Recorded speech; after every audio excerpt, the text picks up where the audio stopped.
اب ہم اللہ کے نام سے قرآن حکیم میں مکی اور مدنی صورتوں کا جو دوسرا گروپ ہے اس کی مدنی صورتوں کے جوڑے کا مطالعہ شروع کر رہے ہیں۔ مکیات اس دوسرے گروپ میں دو ہیں، سورۃ الانعام، سورۃ الاعراف، جن کا مطالعہ ہم کر چکے، اور میں نے ابتدا ہی میں عرض کیا تھا کہ یہ گروپ اس اعتبار سے متوازن ہے کہ اس میں دو ہی صورتیں مکی ہیں، دو ہی مدنی ہیں۔ انفال اور توبہ یہ دو مدنیات ہیں۔ ان کا جو ربط اور تعلق ہے اس گروپ کی مکی صورتوں کے ساتھ، پہلے تو اس کو سمجھ لیجئے۔ ہم دیکھ چکے ہیں سورہ انعام اور اعراف میں کہ ان میں اتمام حجت ہوا ہے بنو اسماعیل پر یا مشرکین عرب پر۔ اس اتمام حجت کے بعد اللہ کا جو ہمیشہ سے ضابطہ اور قاعدہ رہا ہے، قانون رہا ہے کہ کسی رسول کے بھیجے جانے کے بعد اور اس کی جانب سے اتمام حجت کے کیے جانے کے بعد بھی اگر کوئی قوم کفر پر اڑی رہے بحیثیت مجموعی تو اس پر عذاب الہی آتا ہے، عذاب استیصال۔ اگرچہ یہ عذاب مختلف شکلوں میں آیا، کہیں کسی قوم کو ان کے اپنے ہی علاقوں میں سیلاب بھیج کر اور غرق کر دیا گیا، جیسے حضرت نوح علیہ السلام، کہیں کوئی بہت تیز آندھی بھیجی اور اس کے نتیجے میں جیسے کہ قوم عاد کے اوپر عذاب آیا، کہیں زلزلہ آیا، کہیں آسمان سے پتھراؤ ہوا جیسے کہ عمورہ اور صدوم کی بستیوں پر ہوا، کہیں جیسا کہ آپ کو معلوم ہے کہ آل فرعون کو ان کے محلوں سے اور گھروں سے نکال کر لا کر اور سمندر میں غرق کر دیا۔ تو قریش پر جو عذاب آیا ہے اللہ تعالیٰ کا، وہ اپنی نوعیت میں منفرد ہے، چونکہ حضور خود قرشی تھے، بنی اسماعیل میں سے تھے، اور آپ نے اتمام حجت کر دیا ان پر 13 برس تک، 12 برس تک دعوت دے کر، تو اب گویا کہ وہ عذاب الہی کے مستحق ہو گئے تھے۔ لیکن یہ عذاب الہی جو ہے قریش پر جو آیا ہے وہ بالاقساط آیا ہے۔ اس کی قسط اول ہے کہ جو غزوہ بدر میں ان تک پہنچی، انہیں مکے سے نکالا گیا، جیسے کہ آل فرعون کو ان کے محلات سے نکالا گیا اور لا کر سمندر میں غرق کیا گیا۔ وہ مکہ دارالحرم تھا، وہ تو جگہ تھی حرم، لہذا وہاں سے انہیں نکالا گیا، اور میدان بدر میں پہلی قسط عذاب الہی کی انہیں وصول کرنی پڑی۔ ان کے 70 سردار کھیت رہے اور معجزانہ طریقے پر کھیت رہے، اس میں کوئی شک نہیں کہ جیسے عذاب الہی پہلے قوموں پر آتے تھے اسی طرح کا معاملہ یہ ہوا ہے کہ تقریباً نہتے 313 میں سے صرف 8 افراد کے پاس تلواریں تھیں، اور ادھر سے 1000 پوری طرح کیل کانٹے سے لیس ہو کر آئے تھے۔ تو اللہ کی خصوصی مدد تھی کہ جس سے یہ عذاب آیا ہے اصل میں قریش کے اوپر، اور تقریباً تمام بڑے بڑے نامور سردار جو ہیں وہی میدان میں کھیت رہے، 70 ان کے قیدی ہو گئے۔ ابھی زخمی کتنے ہوئے ہوں گے انہیں بھی آپ ذہن میں رکھیے۔ تو یہ عذاب کی پہلی قسط تھی جو غزوہ بدر میں آئی ہے، اور پھر عذاب کا آخری مرحلہ آیا ہے سن 9 ہجری میں، جب مشرکین عرب کو آخری الٹیمیٹم دے دیا گیا کہ اب بس چند مہینے کی تمہیں مہلت دی جا رہی ہے، اس کے اندر اندر یا ایمان لے آؤ اور یا تمہیں تہہ تیغ کر دیا جائے گا۔ فَإِذَا انسَلَخَ الْأَشْهُرُ الْحُرُمُ فَاقْتُلُوا الْمُشْرِكِينَ حَيْثُ وَجَدتُّمُوهُمْ۔ اب یہ انتہائی اس کے توہین اور تذلیل کے ساتھ چیلنج تھا۔ یہ دوسری بات ہے کہ وہ سب لوگ ایمان لے آئے اور یہ قتل عام کی نوبت نہیں آئی، لیکن یہ کہ یہ آخری قسط تھی۔ وہ آخری قسط جو ہے سورہ توبہ میں بیان ہوئی ہے، اور عذاب کی پہلی قسط جو ہے وہ سورہ انفال میں ہے۔ ان دونوں صورتوں کو جمع کر دیا گیا تاکہ انعام اور اعراف میں بنو اسماعیل پر یا مشرکین عرب پر اتمام حجت، اور انفال اور توبہ میں ان پر جو عذاب الہی نازل ہوا اس کی تفصیل۔ تو یہ تو ہے معنوی ربط اس گروپ کی مکی اور مدنی صورتوں کے مابین۔ باقی جو یہ سورہ انفال ہے اس کے بارے میں نوٹ کر لیجئے کہ غزوہ بدر کے فوراً بعد، متصلاً بعد نازل ہوئی ہے، گویا کہ سورہ آل عمران جو ہم پڑھ چکے ہیں اس سے پہلے ہے اس کا نزول، اس کے اکثر و بیشتر حصے سے پہلے نازل ہوئی ہے۔ تو یہ زمانی ترتیب جو ہے اگر یہ ذہن میں نہ رہے تو پھر اس سے کافی خلجان پیدا ہو جاتا ہے۔ اس کا جو پس منظر ہے وہ یہ غزوہ بدر کا معاملہ سمجھنا بہت ضروری ہے۔ دیکھیے یہاں تفصیل کا موقع تو ہے نہیں، میں نے سیرت النبی علیہ صاحب الصلاۃ والسلام سے منہج انقلاب نبوی کے جو مختلف سٹیپس ہیں کہ اس میں کن کن مراحل سے ہو کر آپ نے دین کے غلبے کا جو فرض منصبی آپ کے حوالے کیا گیا تھا اس کی تکمیل فرمائی، تو اس میں یوں سمجھیے کہ ایک مرحلہ تھا جو مکے میں طے ہو گیا، اور وہ اصل میں 4 مرحلے تھے: دعوت، تنظیم، تربیت اور صبر محض۔ وہاں ہاتھ اٹھانے کی اجازت نہیں تھی۔ ہم پڑھ آئے ہیں، سورہ نساء میں آ چکا ہے کہ اس وقت حکم تھا کفو ایدیکم، اپنے ہاتھ بندھے رکھو، تمہارے چاہے ٹکڑے اڑا دیے جائیں، تمہیں زندہ جلا دیا جائے، تم کوئی انتقامی کارروائی تو دور کی رہی، مدافعانہ کارروائی بھی نہیں کرو گے۔ No raising of hands even in self defence. یہ 4 مراحل تھے جو چلتے رہے تا آ کے ایک طرف تو اب حضور کے پاس جانثاروں کی ایک جماعت تیار ہو گئی جو سرد و گرم چشیدہ تھے، ہر طرح کے حالات میں سے گزر چکے تھے، سختیاں جھیل چکے تھے، قربانیاں دے چکے تھے، ان کے اخلاص مع اللہ میں کسی شک و شبے کی گنجائش نہیں تھی، ان کے دل جو ہیں خالص ہو چکے تھے اللہ کے لیے۔ اور دوسری طرف یہ کہ اللہ تعالیٰ نے ایک دار الہجرت کا انتظام کر دیا، کھڑکی کھول دی مدینے کی طرف، ہجرت کا اہتمام ہو گیا تاکہ اہل ایمان کو وہاں سے نکال کر اور مدینے میں لے آیا جائے۔ اب یہاں سے اقدام ہو، اسی لیے ہجرت فرض کر دی گئی کہ اب تمام مسلمان یہاں آ جائیں۔ ظاہر بات ہے کہ ہجرت جو ہے وہ فلائٹ نہیں تھی، وہ کوئی فرار نہیں تھا، بھاگ کر جان بچانا نہیں تھا۔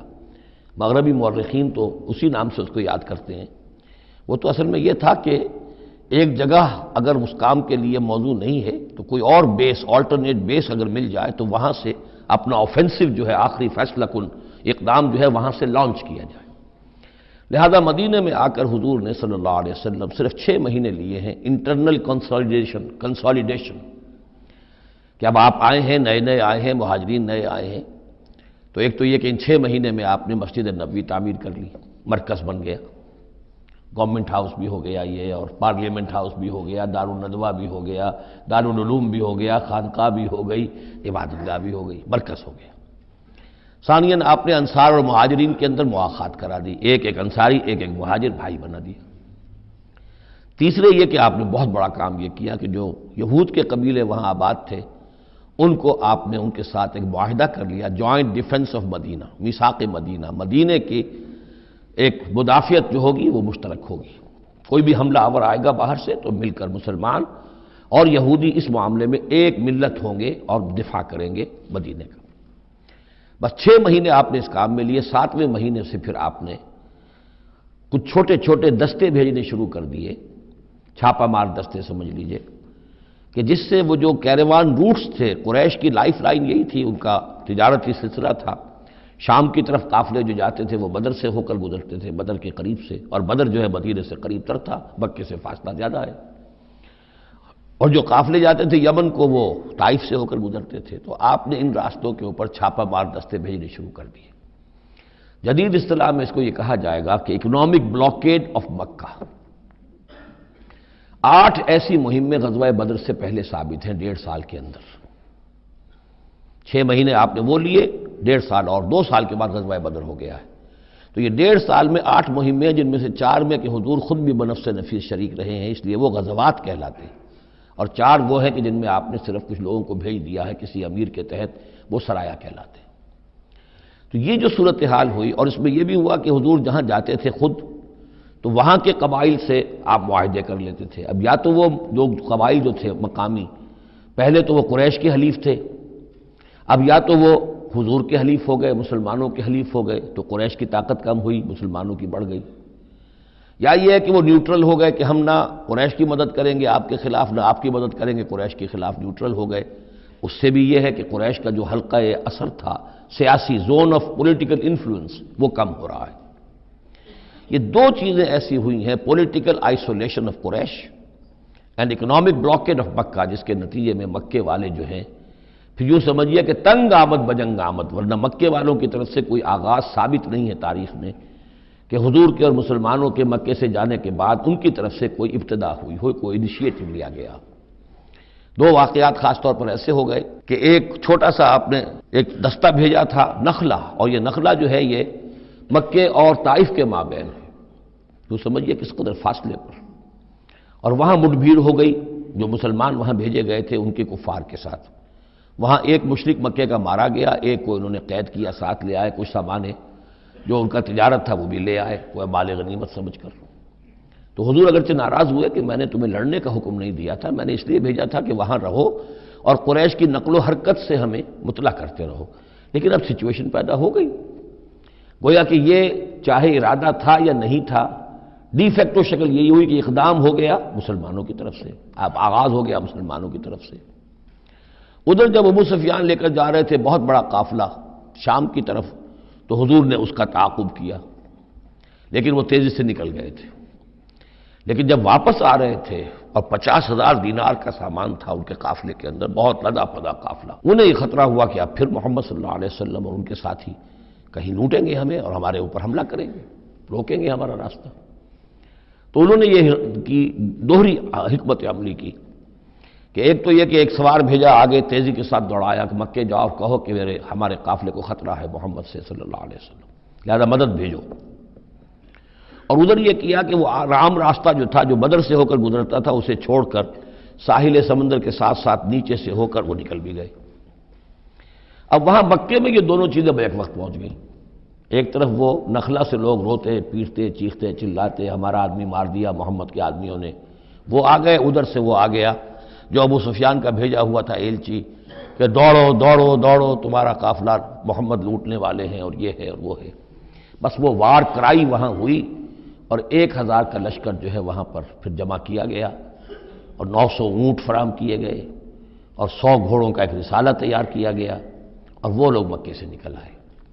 یہ صورتحال ادھر ہو رہی تھی۔ ادھر یہ ہے کہ حضور صلی اللہ علیہ وسلم نے مدینہ میں پہلے تو یہ فیصلہ کیا تھا کہ اب یہ قافلہ واپس آنے والا ہے تو اب اس قافلے کا تعاقب کریں، ابھی جنگ وغیرہ کا آپ کو گمان نہیں تھا، ابھی مدینہ ہی میں آپ نے یہ جو ہے اس ایسا ارادہ ظاہر کیا کہ جیسے پہلے بھی گئے تھے، جب قافلہ جا رہا تھا شام کی طرف تو تعاقب کیا تھا، ایسے جب آ رہا ہے تو اسے انٹرسیپٹ کریں۔ لہذا ایک تو مشاورت ہوئی ہے مدینہ میں، آیا چلنا چاہیے یا نہیں چلنا چاہیے، وہ میں بعد میں عرض کروں گا جب ہم آیتیں پڑھیں گے۔ پھر جب کچھ لوگ نکل آئے اور یہ نہیں سمجھا گیا تھا کہ کوئی جنگ ہونی ہے، کوئی بڑا لشکر آ رہا ہے، اس وقت تک اطلاع نہیں تھی، اسی لیے بس جو جس کے ہاتھ میں آیا، کسی کے پاس نیزہ تھا، کسی کے پاس کچھ اور تھا، تلواریں 8 تھیں، گھوڑے کل 2 تھے، وہ چل پڑے۔ چلو اس لیے کہ مسئلہ تو قافلے کا مسئلہ ہے نا، کوئی جنگ تو ہے نہیں، کوئی لشکر وشکر تو آ نہیں رہا۔ جب آپ کچھ سفر طے کر کے مقام صفرا تک پہنچ گئے تو وہاں وحی آ گئی اور آپ کو اطلاع بھی پہنچ گئی، اطلاع بھی پہنچ گئی کہ ابو جہل جو ہے 1,000 کا لشکر لے کر مکے سے چل پڑا ہے، اور وحی بھی آ گئی، اللہ نے بتا دیا کہ اے نبی اب یہ 2 شکلیں ہیں، جنوب سے مکے کی طرف سے ایک لشکر آ رہا ہے کیل کانٹے سے لیس ہے، شمال سے قافلہ آ رہا ہے، اور میرا یہ وعدہ ہے کہ ان دونوں میں سے ایک ضرور تم کو دے دوں گا، تم کو فتح حاصل ہو جائے گی، یہ میرے اہل ایمان کو بتا دیجئے اور ذرا مشورہ کیجئے۔ تو دوسری مشاورت جو ہے وہ مدینے سے نکل کر ہوئی ہے مقام صفرا میں۔ یہ اصل میں جو چیزیں اگر سامنے نہ ہوں تو پھر یہ بہت خلجان ہوتا ہے، اور اکثر لوگوں کو، مترجمین کو اور مفسرین کو بہت خلجان رہا ہے ان آیات کے سمجھنے میں۔ اور اس کے علاوہ جو ایک خلجان رہا ہے وہ یہ رہا ہے کہ ایک دور ہم پر ایسا گزرا ہے انگریز کے حکومت کے زمانے میں، اور خاص طور پر جب نئی نئی مغربی سائنس اور مغربی تہذیب کا ہم پر حملہ ہوا ہے، تو چونکہ مغرب کے لوگوں نے یہ کہا کہ یہ اسلام تو تلوار سے پھیلا ہے، بوئے خون آتی ہے اس قوم کے افسانوں سے، تو ہمارے ہاں کچھ مخلص لوگ تھے، نیک لوگ تھے، جو چاہتے تھے کہ اسلام کو اور حضور صلی اللہ علیہ وسلم کی سیرت کو بچائیں، اس کی دفاع کریں۔ ان کا نہیں اسلام تلوار سے نہیں پھیلا، حضور نے تو جو جنگیں کی تھیں وہ صرف مدافعانہ تھیں، ان کے اوپر جنگ ٹھوس دی گئی تھی اور آپ نے کوئی اقدام نہیں کیا۔ اور ان میں سب سے بڑا کام کیا ہے ہندوستان میں مولانا علامہ شبلی نعمانی رحمۃ اللہ علیہ نے، میں ان کا نام ادب سے لوں گا اس لیے کہ سر سید احمد کے زیر اثر تھے، اور وہ جو جدید جو ابھی آیا تھا، جو مغربی افکار و خیالات اور تہذیب اور تمدن اور ویلیوز اور نظریات کا جو ریلا آیا تھا، اس کا مقابلہ کرنا آسان کام نہیں تھا۔ تو یہ اپولوجیٹک انداز اختیار کیا ہے شبلی نعمانی نے، اور اس میں یہ ہے کہ وہ جو ابتدائی جو 8 جو غزوات اور سرایا ہیں جو بدر سے پہلے ہوئے، انہیں بالکل تقریباً نظر انداز کر دیا ہے، تاکہ یہ ثابت نہ ہو کہ انیشیٹو حضور کی طرف سے ہوا ہے، یہ چیز جو ہے میں سمجھتا ہوں کہ ایک خاص دور کا تقاضا تھی، وہ دور اب گزر چکا۔ اب اسلام کا یہ فکر کہ اسلام ایک مکمل دین ہے، یہ اپنا غلبہ چاہتا ہے، اور حضور کو بھیجا گیا تھا اس لیے کہ دین کو غالب کرے، اور دین کو غالب کرنے کی جد و جہد ایک انقلابی جد و جہد ہے۔ اس انقلابی جد و جہد میں جہاں پہلا مرحلہ یہی ہوتا ہے کہ پیسو ریزسٹنس ہو، اور پہلے تیاری کی جائے، دعوت، تنظیم، تربیت اور صبر محض کے ذریعے سے ایک قوت فراہم کی جائے، پھر دوسرا مرحلہ آتا ہے باطل کے ساتھ ٹکرانا پڑتا ہے، اور اس میں آگے بڑھ کر ٹکر مول لینی پڑتی ہے۔ یہ نہیں ہے کہ انتظار ہی کرتے رہیں، یعنی ایک جس کو ہم کہتے ہیں کو ایگزسٹنس، پیسفل کو ایگزسٹنس، حق و باطل کے درمیان نہیں ہو سکتی۔ حق کیسے تسلیم کر سکتا ہے کہ باطل بھی موجود رہے؟ ہاں، حق میں جان نہیں ہے، اہل حق جو ہیں بے جان ہے، مردہ ہیں، تو مجبوری ہے، لیکن اگر اہل حق میں جان ہو تو وہ کیسے برداشت کریں گے کہ باطل جو ہے اس کا غلبہ رہے؟ ہاں، باطل جو ہے وہ نیچا ہو کر رہے، اگر وہ مغلوبیت کی شکل اختیار کر لے تو ٹھیک ہے، لیکن یہ کہ باطل کا غلبہ ہو اور اہل ایمان میں جان بھی ہو، تو یہ دو چیزیں جو ہیں یہ تو ایک دوسرے سے بالکل متضاد ہیں۔ جیسے حضرت ابوبکر نے فرمایا تھا ایبدل الدین وانا حی، کیا دین میں ترمیم کی جائے گی جبکہ ابھی میں زندہ ہوں؟ میرے جیتے جی دین کے اندر ترمیم یہ ممکن نہیں ہے۔ تو وہی بندہ مومن کی شان ہونی چاہیے۔ تو اصل حقائق الحمدللہ بہت اچھی طریقے سے واضح ہو چکے ہیں۔ بہرحال اتنا پس منظر جو ہے جان لیجئے، اور ایک خاص اسلوب جو ہے اس سورہ مبارکہ کا، اگرچہ یہ تقریباً ایک خطبہ ہے مسلسل 10 رکوع ہے، لیکن اس میں ایک خاص مسئلے کو نکال کر پہلے درمیان شروع میں لے آئے ہیں۔ اس کی بحث آئے گی تقریباً وسط میں جا کر، لیکن اس اسلوب کو یہاں نوٹ کر لیجئے، وہ اس لیے کہ یہی اسلوب ہے جس سے ہمیں سمجھنے میں مدد ملے گی۔ سورہ توبہ کے جو ترتیب مضامین ہے وہاں بھی بہت اشکال ہے، اور بہت سے مترجمین کو جدید دور کے جو زیادہ محنت نہیں کر سکے ہیں، بس ترجمہ مکمل کرنا انہوں نے اپنے پیش نظر رکھ لیا، تفسیر مکمل کرنی ہی ہے، لہذا وہ تیزی کے ساتھ وہ دقت نظر کا ثبوت نہ دے سکے تو اس میں بڑے خلجان پیدا کر دیے۔ وہ اسلوب کیا ہے کہ اس پوری بحث میں سب سے ایک نمایاں مسئلہ یہ ہو گیا تھا غزوہ بدر کے بعد کہ مال غنیمت پر مسلمانوں میں جھگڑا ہو گیا۔ پہلی جنگ تھی، غنیمت کی تقسیم کیسے ہوگی، اس کا قانون کیا ہے، اس کا ضابطہ کیا ہے، وہ معلوم نہیں تھا۔ اور یہ کہ عام طور پر جو عرب میں پہلے رواج تھا وہ تو یہ تھا کہ جس کے ہاتھ جو لگ گیا بس وہ اس کا ہے۔ وہ تو لوٹ مار جانتے تھے، کوئی باقاعدہ جنگ جو ہے وہ تو ان کے ہاں اس طریقے سے منظم کوئی تنظیم تو تھی ہی نہیں، تو جو جس کے ہاتھ لگ گیا۔ اب لوگوں نے یہ سمجھا غزوہ بدر میں جس نے جو کچھ مال غنیمت جمع کیا وہ اس کا ہے۔ اب کچھ لوگوں نے کہا صاحب کہ ہم یہاں حضور کے حفاظت کے لیے مامور تھے، یہاں پہرے پر تھے، ہم تو مال جمع نہیں کر سکے، تو کیا مطلب ہے ہمارا کوئی حصہ نہیں ہوگا؟ یا یہ ہے کہ کچھ بزرگوں نے کہا جو وہ اتنی بھاگ دوڑ تو نہیں کر سکتے جتنے نوجوان کر سکتے تھے، بھاگ کر دوڑ کر ادھر سے ادھر جمع کر لینا، لیکن یہ کہ ان کی حیثیت ہوتی ہے، وجاہت ہوتی ہے، تو ایک جھگڑا پیدا ہو گیا کہ یہ کس طریقے سے تقسیم ہو، کس کا کتنا حق ہے۔ تو اس جھگڑے کا ذکر کر کے سورت شروع کی ہے، لیکن اس کے اوپر کوئی بات یہاں نہیں کی، بلکہ کیٹیگوریکل بات کی ہے کہ جڑ کاٹ دی اس کی، لیکن اس پر جو اصل حکم ہے وہ بعد میں آئے گا وسط سورت میں۔ مال غنیمت کے لیے یہاں لفظ آیا انفال، یسألونک عن الانفال۔ اے نبی یہ آپ سے انفال کے بارے میں پوچھ رہا ہے۔ انفال جمع نفل کی، نفل کہتے ہیں کسی اضافی شے کو، جیسے نماز فرض ہے، یہ سنت مؤکدہ ہے، یہ فلاں ہے، یہ نفل ہے، اضافی ہے، آپ کی مرضی پر ہے، پڑھے نہ پڑھے۔ تو جو کہ جنگ میں اصل شے جو مطلوب ہوتی ہے وہ فتح ہوتی ہے، مال غنیمت تو ایک اضافی شے، بونس ہے جو مل گیا، ورنہ اصل شے جو ہے وہ مال غنیمت جو ہے پیش نظر جنگ میں نہیں ہوتی۔ لوٹ مار میں اصل شے جو ہے وہ لوٹ مار کا مال ہوتا ہے، لیکن جب جنگ ہوتی ہے تو جنگ میں تو اصل چیز جو مقصود ہے وہ فتح ہے۔ تو اس حوالے سے مال غنیمت کو انفال کے لفظ سے تعبیر کیا گیا، یسألونک عن الانفال۔ اے نبی یہ آپ سے پوچھ رہے ہیں مال غنیمت کے بارے میں، قل الانفال للہ والرسول۔ پہلے تو جڑ کاٹ دی مسئلے، کہہ دیں کہ یہ الفال کل کے کل اللہ اور اس کے رسول کے ہیں، تم میں سے کسی کا کوئی حق ہے ہی نہیں، لاؤ سب جمع کر دو۔ یہ فتح جو ہے تمہارے ہاتھوں نہیں آئی ہے، یہ اللہ کی خصوصی مدد سے آئی ہے، لہذا کسی کا کوئی حق نہیں۔ زیرو لیول پر لا کر پھر ان کو سنبھالنا آسان تھا کہ جب معلوم ہو کہ سب کچھ ہاتھ سے دے کر، تو پھر تو ظاہر بات ہے کہ آدمی جو ہے جب ساری جاتی دیکھیے تو آدھی دیجیے بانٹ والی بات ہے، پھر وہ کم کے اوپر بھی راضی ہو گئے۔ لیکن پہلا مسئلہ یہی تھا، قل الانفال للہ والرسول واتقوا اللہ، اللہ کا تقوی اختیار کرو، واصلحوا ذات بینکم، اور اپنے آپس کے معاملات کو درست کرو، واطیعوا اللہ ورسولہ، اور اللہ اس کے رسول کی اطاعت کرو، ان کنتم مومنین، اگر تم مومن ہو۔ گویا کہ جڑ ہی کاٹ دی، کسی کا کوئی حق اس میں ہے ہی نہیں، یہ سب اللہ اس کے رسول کے لیے یعنی اسلامی ریاست کے لیے ہے۔ اب یہاں جو آگے آیات آ رہی ہیں بڑی اہم ہے۔ بندہ مومن کی شخصیت کا جو حیولہ ہے اور بندہ مومن کی جو تعریف ہے، جامع ترین اور مختصر ترین الفاظ میں یہ آئی ہے سورہ حجرات میں۔ اس کے دو حصے ہیں، ایک تو ہے بندہ مسلم، مسلمان کے لیے تو 5 چیزیں ہیں، کلمہ شہادت، نماز، روزہ، حج، زکوٰۃ۔ لیکن حقیقی مومن کے لیے اس میں 2 اضافی چیزیں شامل کرنی پڑیں گی۔ وہ کیا ہیں؟ دلی یقین اور عملی جہاد۔ بندہ مومن کی شخصیت کے اندر یہ 2 رخ اور ہونے چاہیے۔ جو صرف مسلمان ہے، کلمہ شہادت، نماز، روزہ، حج، زکوٰۃ، بنی الاسلام علی 5، شہادت اللہ الہ الا اللہ وان محمد رسول اللہ واقام الصلاۃ وایتاء الزکوٰۃ وصوم رمضان وحج البیت۔ لیکن مومن انما المومنون الذین آمنوا باللہ ورسولہ ثم لم یرتابوا، یقین والا ایمان، دل میں ایمان، وجاہدوا باموالہم وانفسہم فی سبیل اللہ، اور جہاد کریں اپنی جان اور مال کے ساتھ اللہ کی راہ میں۔ اب یہاں یوں سمجھیے کہ سورہ حجرات کی اس آیت نمبر 15 میں جو ڈیفینیشن آئی ہے، جیسے پرکار ہوتی ہے، پرکار کو کھول دیا۔ ایک حصے کی کیفیات کو یہاں اس سورہ انفال کے شروع میں لے آئے ہیں، اور دوسری جہاد والی کیفیات کو سورہ انفال کے آخر میں لے آئے ہیں۔ تو یہ پرکار یہاں کھلی ہوئی ہے اس ڈیفینیشن کی۔ تو ایک حصہ ڈیفینیشن کا یہاں آ رہا ہے،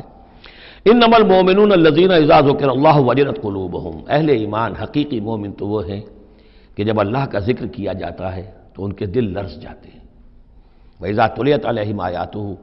اور جب انہیں اس کی آیات پڑھ کر سنائی جاتی ہیں، زادتہم ایمانا، ان کے ایمان میں بڑھوتری ہوتی ہے، اضافہ ہوتا ہے۔ وَعَلَىٰ رَبِّهِمْ يَتَوَكَّلُونَ، اور وہ اپنے رب پر توکل کرتے ہیں۔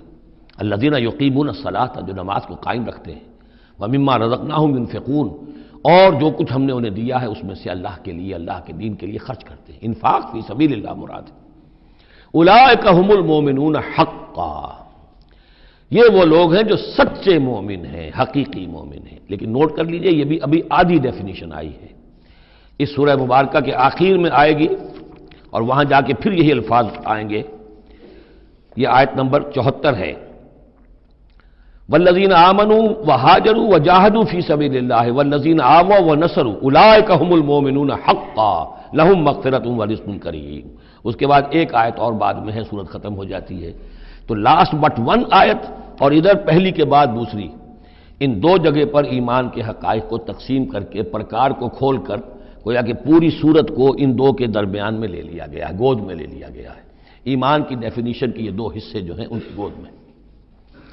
اب یہاں سے شروع ہو رہا ہے غزوہ بدر کا۔ کما اخرجک ربک من بیتک بالحق، جیسے کہ نکالا آپ کو اے نبی آپ کے رب نے آپ کے گھر سے حق کے ساتھ، یعنی آپ کا یہ بدر کی طرف روانہ ہونا جو ہے یہ اللہ تعالیٰ کی ایک اسکیم کا حصہ تھا، اللہ کی اپنی ایک تدبیر ہے۔ وَإِنَّ فَرِيقًا مِّنَ الْمُؤْمِنِينَ لَكَارِهُونَ، اہل ایمان میں سے کچھ لوگ اسے پسند نہیں کر رہے تھے۔ یہ کون لوگ؟ یہ ہے وہ پہلی مشاورت جو مدینہ ہی میں ہوئی ہے۔ ان میں ظاہر بات ہے مدینہ میں منافق بھی تھے، جن کا خیال یہ تھا لڑنے بھیڑنے کا، لوٹ مار کرنے کا، یہ کوئی فائدہ ہے بھلا؟ بس ٹھیک تبلیغ کرنی چاہیے، اچھی بات کہنی چاہیے، نیک بات کہنی چاہیے، یہ کیا طریقہ ہے؟ منافقین کا ایلیمنٹ موجود تھا جو اس کو پسند ہی نہیں کرتے تھے، اس لیے کہ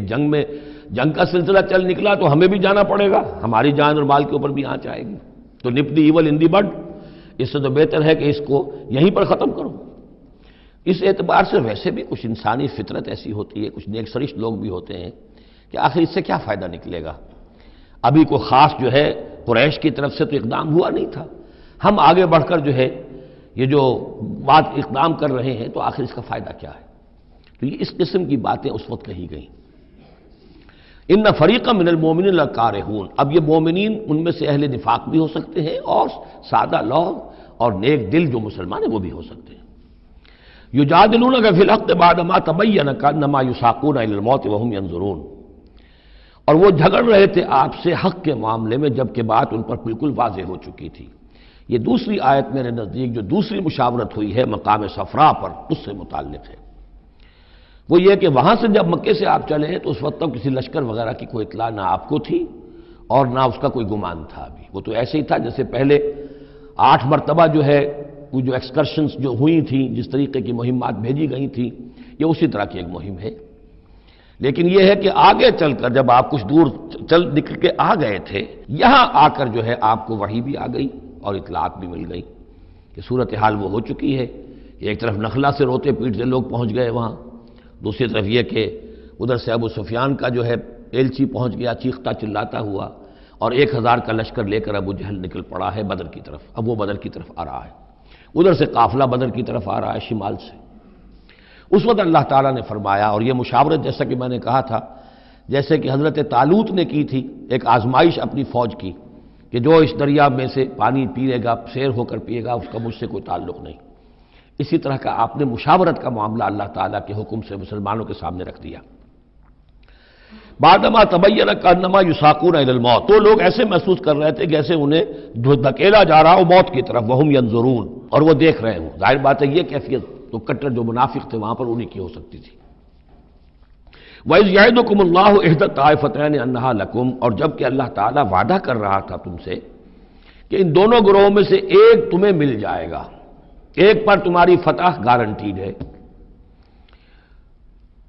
وَتَوَدُّونَ أَنَّ غَيْرَ ذَاتِ الشَّوْكَةِ تَكُونُ لَكُمْ، اور اے مسلمانوں تم یہ چاہتے تھے کہ ادھر جاؤ جدھر کے کانٹا لگنے کا کوئی اندیشہ نہ ہو، اس لیے کہ بمشکل 50 یا 100 آدمی تھے اس قافلے کے ساتھ، اور اونٹ تھے بے شمار، اور جو میں نے آپ کو بتایا بہت بڑی مقدار کے اندر جو ہے 50,000 دینار کا جو مال تھا ان کے پاس، تو ان کو تو آسانی سے قابو کیا جا سکتا تھا، اس میں اندیشہ کم تھا۔ پھر دلیلیں بھی عقلی آ گئی ہوں گی کہ حضور ہمارے پاس تو کچھ ہتھیار بھی نہیں ہے، کچھ نہیں ہے، ہم تیاری کر کے مدینے سے نکلے ہی نہیں ہیں، تو اچھا ہے پہلے یہ کہ ہم جا کر ان پر قبضہ کر لیں، تو ان کے ہتھیار بھی ہمیں مل جائیں گے، تو پھر لشکر سے لڑنے کے لیے ہم بہتر پوزیشن میں ہوں گے۔ تو عقل و منطق بھی یہ گویا کہ ان کے ساتھ تھی۔ وَيُرِيدُ اللَّهُ أَن يُحِقَّ الْحَقَّ بِكَلِمَاتِهِ، اللہ یہ چاہتا تھا کہ اپنے بات کو اپنے فیصلے کے ذریعے سے حق کا حق ہونا ثابت کر دے۔ وَيَقْطَعَ دَابِرَ الْكَافِرِينَ، اور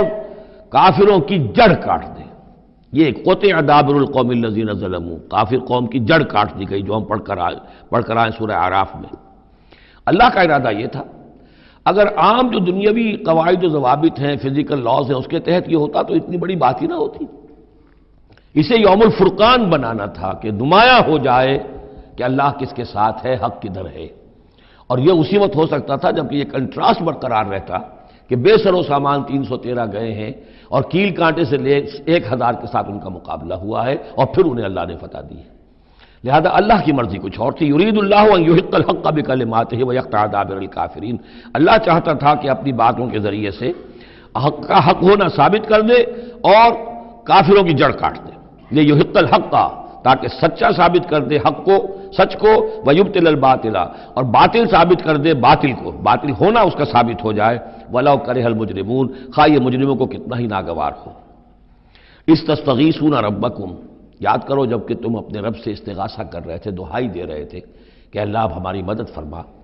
فَاسْتَجَابَ لَكُمْ، تو اللہ نے تمہاری دعا کو قبول کیا تھا۔ أَنِّي مُمِدُّكُمْ بِأَلْفٍ مِّنَ الْمَلَائِكَةِ مُرْدِفِينَ، کہ میں تمہاری مدد کروں گا 1000 ملائکہ سے جو لگاتار آئیں گے، پے بپے آئیں گے۔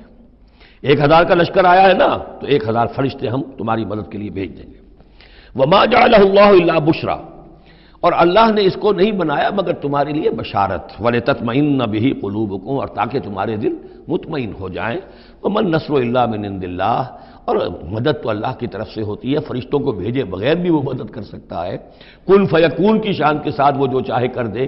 لیکن یہ کہ تمہارا جو اپنا ایک سوچنے کا انداز ہے، بر بنائے طب بشری، تمہاری تسکین کے لیے ہم نے یہ شکل کر دی کہ 1000 دشمن آ رہا ہے تو 1000 فرشتہ تمہاری مدد کے لیے ہم بھیج دیں گے۔ ان اللہ عزیز الحکیم، یقیناً اللہ تعالیٰ سب زبردست ہے اور حکمت والا۔ اذ یغشیکم النعاس امنۃ منہ، جبکہ تم کو ڈھانپ لیا تھا ایک اونگ نے،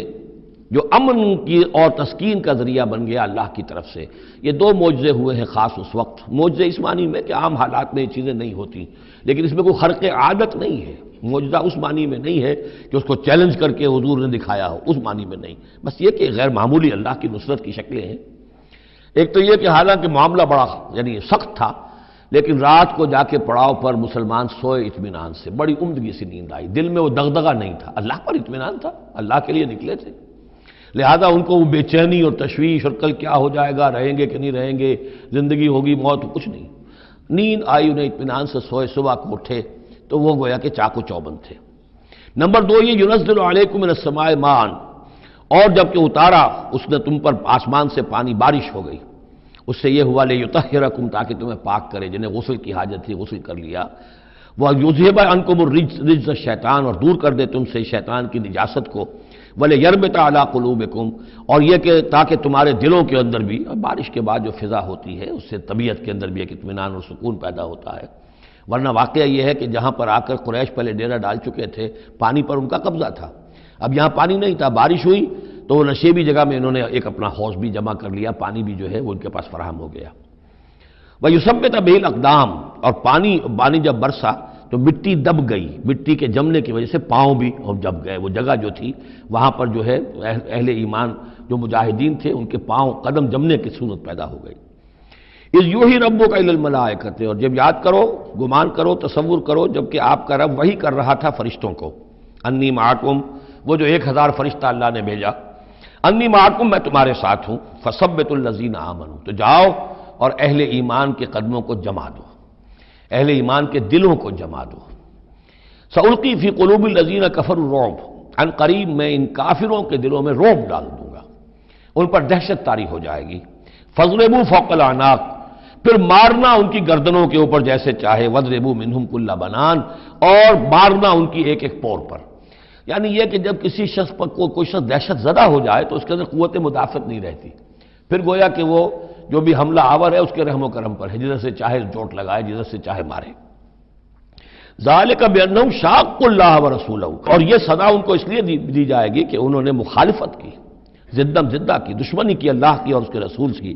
ومن یشاقق اللہ ورسولہ فإن اللہ شدید العقاب، اور جو اللہ اور اس کے رسول کا دشمن ہو جائے اور اس سے زدہ کرے تو اللہ تعالیٰ بھی سزا دینے میں بہت سخت ہے۔ ذالکم فذوقوہ، دیکھو اب یہ قریش سے خطاب ہے، ذالکم فذوقوہ، دیکھو یہ آگے پہلی قسط وصول کرو، چکھ لو اس کو۔ وَأَنَّ لِلْكَافِرِينَ عَذَابَ النَّارِ، اور ابھی جو تمہارے یہ کھینچ رہے ہیں ان کی سزا یہیں ختم نہیں ہو گئی ہے، ان کے لیے جہنم کا عذاب ہے۔ یا ایھا الذین آمنوا اذا لقیتم الذین کفروا زحفا، اہل ایمان جب تمہارا مقابلہ ہو جائے کافروں سے میدان جنگ میں، یہ زحف کہتے ہیں جبکہ باقاعدہ دو لشکر ایک دوسرے کے سامنے مد مقابل بن کر آئیں، ایک چھاپا مار جنگ ہوتی ہے، جیسے کہ 8 جو پہلی اس سے مہمیں تھیں وہ جنگ کی شکل نہیں تھی بلکہ وہ مہمیں تھیں چھاپا مار، لیکن اب یہ پہلی مرتبہ جنگ ہوئی ہے، لہذا اس کے حوالے سے بات ہو رہی ہے۔ یا ایھا الذین آمنوا اذا لقیتم الذین کفروا زحفا فلا تولوہم الادبار، تو تم ان کو پیٹھ مت دکھاؤ، پیٹھ مت موڑو، مطلب یہ کہ کھڑے رہو، ڈٹے رہو، مقابلہ کرو، جان چلی جائے لیکن یہ کہ پیچھے قدم نہ ہٹے۔ وَمَن يُوَلِّهِمْ يَوْمَئِذٍ دُبُرَهُ، اور جو کوئی بھی اس روز اپنی پیٹھ دکھا دے گا یعنی میدان جنگ سے بھاگے گا، 2 استثناءات کے ساتھ، الا متحرفا لقتال، سوائے اس کے کہ یا تو وہ کوئی داؤ لگا رہا ہو جنگ کے لیے، جیسے 2 آدمی بھی جنگ کرتے ہیں اور تلوار اور اس کے ساتھ، تو کوئی ذرا ادھر ہٹتا ہے، پیچھے کو ہٹتا ہے، وہ بھاگنا نہیں ہوتا بلکہ وہ تو در حقیقت ایک ٹیکٹیکل موو ہے، وہ تو ایک اپنے داؤ کے لیے ذرا پیچھے ہٹنا، اب اس وقت میسرہ کو پیچھے کر لیا جائے اور جو میمنہ ہے اسے آگے بڑھایا جائے، یہ بات اور ہے۔ اور متحیزا الی فئۃ، یا یہ کہ کوئی اور جمعیت ہے جس کی طرف جا کر ملنا ہے اور اس کے لیے ریٹریٹ ہو رہی ہے، تو آرڈرلی ریٹریٹ یہ ایک علیحدہ شے ہو جائے گی، اور ٹیکٹیکل موو یہ علیحدہ شے ہو جائے گی۔ تو آرڈرلی ریٹریٹ اور ٹیکٹیکل موو، ان 2 کے سوا اگر کوئی بھگدڑ کے اندر کوئی جان بچا کر بھاگا، فقط باب غضب من اللہ، تو اس نے تو اللہ کا غضب جو ہے وہ کما لیا۔ ومأواہ جہنم، اس کا ٹھکانہ جہنم ہوگا، وبئس المصیر، اور وہ بہت ہی برا ٹھکانہ ہے۔ اب یہاں وہ بات آ گئی، فلم تقتلوہم، اے مسلمانوں تم نے انہیں قتل نہیں کیا، ولکن اللہ قتلہم، اللہ نے انہیں قتل کیا۔ ویسے تو یہ کہ فاعل حقیقی اللہ ہے، ہم جو کام بھی کرتے ہیں اور جس شے کے اندر بھی کوئی تاثیر ہے وہ اللہ ہی کی وجہ سے، لا فاعل فی الحقیقت ولا مؤثر الا اللہ، عام حالات میں بھی یہ، لیکن یہ خاص حالات تھے جن میں اللہ تعالیٰ کی خصوصی مدد آئی ہے۔ فلم تقتلوہم ولکن اللہ قتلہم وما رمیت اذ رمیت ولکن اللہ رما، اور اے نبی آپ نے بھی جو کنکریوں کی مٹھی بھر کر پھینکی تھی، آپ نے کنکریاں لیں اپنی مٹھی میں اور پھینکا کفار کے لشکر کی طرف، شاہت الوجوہ، چہرے جو ہے بگڑ جائیں۔ تو یہ پتہ نہیں کہاں تک اللہ نے ان کنکریوں کو پہنچایا ہے۔ تو فرمایا اور آپ نے جب وہ کنکریوں کی مٹھی پھینکی تھی، ما رمیت اذ رمیت، آپ نے نہیں پھینکی تھی ولکن اللہ رما، یہ تو اللہ تعالیٰ نے پھینکی تھی۔ ہاتھ ہے اللہ کا، بندہ مومن کا ہاتھ۔ وَلِيُبْلِيَ الْمُؤْمِنِينَ مِنْهُ بَلَاءً حَسَنًا، تاکہ اللہ تعالیٰ اہل ایمان کے جوہر نکھارے، ان کے اندر کی چھپی ہوئی جو صلاحیتیں ہیں، مخفی ہیں، انہیں اجاگر کرے۔ یہ ذرا نوٹ کر لیجئے، بلا یبلو کے معنی ہوتا ہے آزمانا، تکلیف میں ڈال کر کسی آزمائش میں۔ ابلا یبلی جب یہ باب افعال سے آتا ہے تو کسی کے جوہر کو نکھارنا، کسی کی جو خابیدہ جو ہے اس کی صلاحیتیں ان کو ابھارنا، یہ ہے ابلا۔ لِيُبْلِيَ الْمُؤْمِنِينَ مِنْهُ بَلَاءً حَسَنًا، تاکہ اللہ تعالیٰ خوب اہل ایمان کے اوپر ان کے جو ہے جوہر نکھارے۔ ان اللہ سمیع علیم، یقیناً اللہ سب کچھ سننے والا اور جاننے والا ہے۔ ذالکم وان اللہ موہن کید الکافرین، یہ تو ہو چکا۔ اب اس جنگ کا جو نتیجہ تھا قریش تم نے دیکھ لیا، لیکن آئندہ بھی سمجھ لو اللہ تعالیٰ کافروں کے تمام چالوں کو ناکام بنا دے گا۔ یہ اہل ایمان سے بھی خطاب ہو گیا اور یہ کہ کفار کے لیے بھی، اور پھر کفار سے خطاب ہے، ان تستفتحوا فقد جاءکم الفتح۔ اصل میں ابو جہل جو لشکر کا وہ سمجھیے کمانڈر ان چیف کی حیثیت سے آیا تھا، اسے اتنا یقین تھا کہ میں نے اتنی تیاری کی ہے، اتنا ساز و سامان ہے کہ ہم مسلمانوں کو کچل کر رکھ دیں گے، تو پہلے سے پروپیگنڈا شروع کر دیا تھا، یہ یوم الفرقان ہوگا، یہ پتہ چل جائے گا اللہ کس کے ساتھ ہے۔ اللہ کو تو وہ بھی مانتے تھے، اللہ کے ساتھ دیویوں دیوتاؤں کو مانتے تھے نا، اللہ کے منکر تو نہیں تھے، لیکن یہ کہ ادھر اللہ ہی اللہ تھا، ادھر اللہ کے ساتھ اور منات اور دیوتا اور وہ بھی تھے، تو یہ کہ اللہ کس کے ساتھ ہے یہ ثابت ہو جائے گا۔ یعنی وہ اتنا یقین تھا اسے، جیسے 65 کی جنگ میں لاہور، فال آف لاہور دکھا دیا گیا BBC ٹیلی ویژن کے اوپر، یہ ہو چکا، لاہور جو ہے اس پر تو بھارتی فوج کا قبضہ ہو چکا، اتنا یقینی تھا۔ اسی طرح اس نے یوم الفرقان کہا، تو اسی کو اللہ تعالیٰ نے یوم الفرقان بنا دیا تاکہ منکشف ہو جائے، یہ بات مبرر ہو جائے کہ اللہ کس کے ساتھ ہے۔ اس اعتبار سے اس کی دعا بھی بڑی عجیب ہے، جو اس نے آ کر بدر سے ایک رات قبل جب کہ حضور بھی دعا مانگ رہے تھے اور طویل ترین سجدہ کیا تھا، اس نے بھی دعا کی تھی، اور وہ دعا جو ہے وہ موحدانہ دعا ہے، اس میں کسی لات عزا حبل منات کا کوئی تذکرہ نہیں۔ اللہم، اے اللہ، اقطعنا للرحم وعین الغدات، جس نے ہمارے رحمی رشتے کاٹ دیے ہیں، کل تو اسے ذلیل و خوار کر دے۔ یعنی اس کا جو سب سے بڑا چارج تھا، الزام تھا حضور پر، وہ یہ تھا کہ اس شخص نے آ کر ہمارے خاندانوں میں تفریق پیدا کر دی، بھائی کو بھائی سے جدا کر دیا، ایک بھائی مسلمان ہو گیا وہ علیحدہ ہو گیا، باقی بھائی کافر ہیں، ایک دوسرے کے دشمن ہو گئے، ماں باپ سے اولاد کو جدا کر دیا، شوہر کو بیوی سے کاٹ دیا، بیوی کو شوہر سے کاٹ دیا۔ ہماری طاقت تھی، ہمارا قبیلہ تھا، ہم قریش تھے، ظاہر بات ہے کہ قبائلی زندگی میں اتحاد، یکجوئی، یہی تو چیزیں ہوتی ہیں ساری کی ساری، کہ جس کی وجہ سے ان کی ساکھ ہوتی ہے، تو اس نے تو آ کر ہمارا ستیہ ناش کر دیا۔ اقطعنا للرحم، جس نے رحمی رشتے کاٹ دیے ہیں ہمارے، فاہنہ الغدات، تو اے اللہ کل اسے ذلیل و خوار کر دیجو۔ یہ دعا تھی ابو جہل کی۔ بہرحال اللہ تعالیٰ اب ان سے خطاب کر کے کہہ رہے ہیں کہ اے مشرکین مکہ، ان تستفتحوا، اگر تو تم چاہتے تھے کہ فیصلہ ہو جائے، فقد جاءکم الفتح، تو فتح فیصلہ ہو چکی، فیصلہ اللہ کا آ چکا، معلوم ہو گیا کہ حق کدھر ہے، باطل کدھر ہے۔ وَإِن تَنْتَهُوا فَهُوَ خَيْرٌ لَكُمْ، اب بھی اگر تم باز آ جاؤ تو یہ تمہارے لیے بہتر ہے۔ وَإِن تَعُودُوا نَعُودْ، اگر دوبارہ اعادہ کرو گے ہم بھی یہی کچھ دوبارہ کریں گے۔ وَلَن تُغْنِيَ عَنْكُمْ فِئَتُكُمْ شَيْئًا، اور تمہاری یہ نفری اور جمعیت اور تمہاری یہ تعداد تمہیں کسی کام نہیں آ سکے گی۔ وَلَوْ كَثُرَتْ، خواہ وہ بہت ہو، وَأَنَّ اللَّهَ مَعَ الْمُؤْمِنِينَ، اور یہ کہ اللہ اہل ایمان کے ساتھ ہے۔ یا ایھا الذین آمنوا، اب یہ جو رکوع آ رہا ہے تیسرا، یہ بہت ہی جامع، بہت اہم ہے۔ اس میں سے جو تین آیتوں کے گروپ ہیں وہ تو خاص طور پر ہماری توجہ کے اور مسلمانان پاکستان کی توجہ کے لیے بڑے اہم ہیں۔ یا ایھا الذین آمنوا اطیعوا اللہ ورسولہ ولا تولوا عنہ وانتم تسمعون، اہل ایمان اللہ اور اس کے رسول کی اطاعت کرو اور نہ منہ موڑو اس سے جبکہ تم سن رہے ہو۔ یعنی جب اللہ کے رسول نے کہا تھا کہ چلو بدر کی طرف، تو تمہاری یہ رد و قدا اور یہ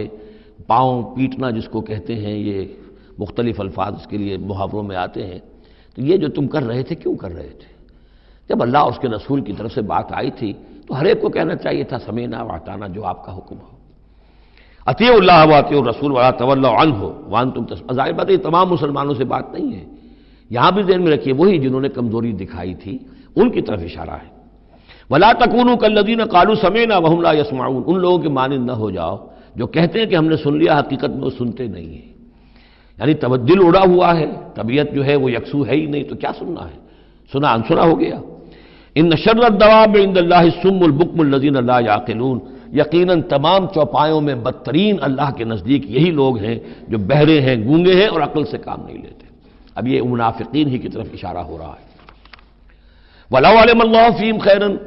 اگر اللہ تعالیٰ کے علم میں ہوتا کہ ان میں کوئی خیر ہے، لَأَسْمَعَهُمْ، اللہ انہیں سنا دیتا.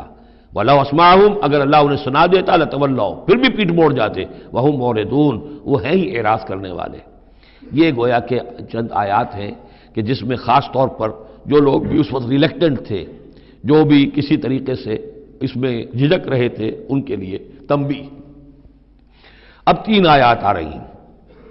یا ایھا الذین آمنوا استجیبوا للہ وللرسول اذا دعاکم لما یحییکم. اے اہل ایمان، لبیک کہا کرو اللہ کی پکار پر،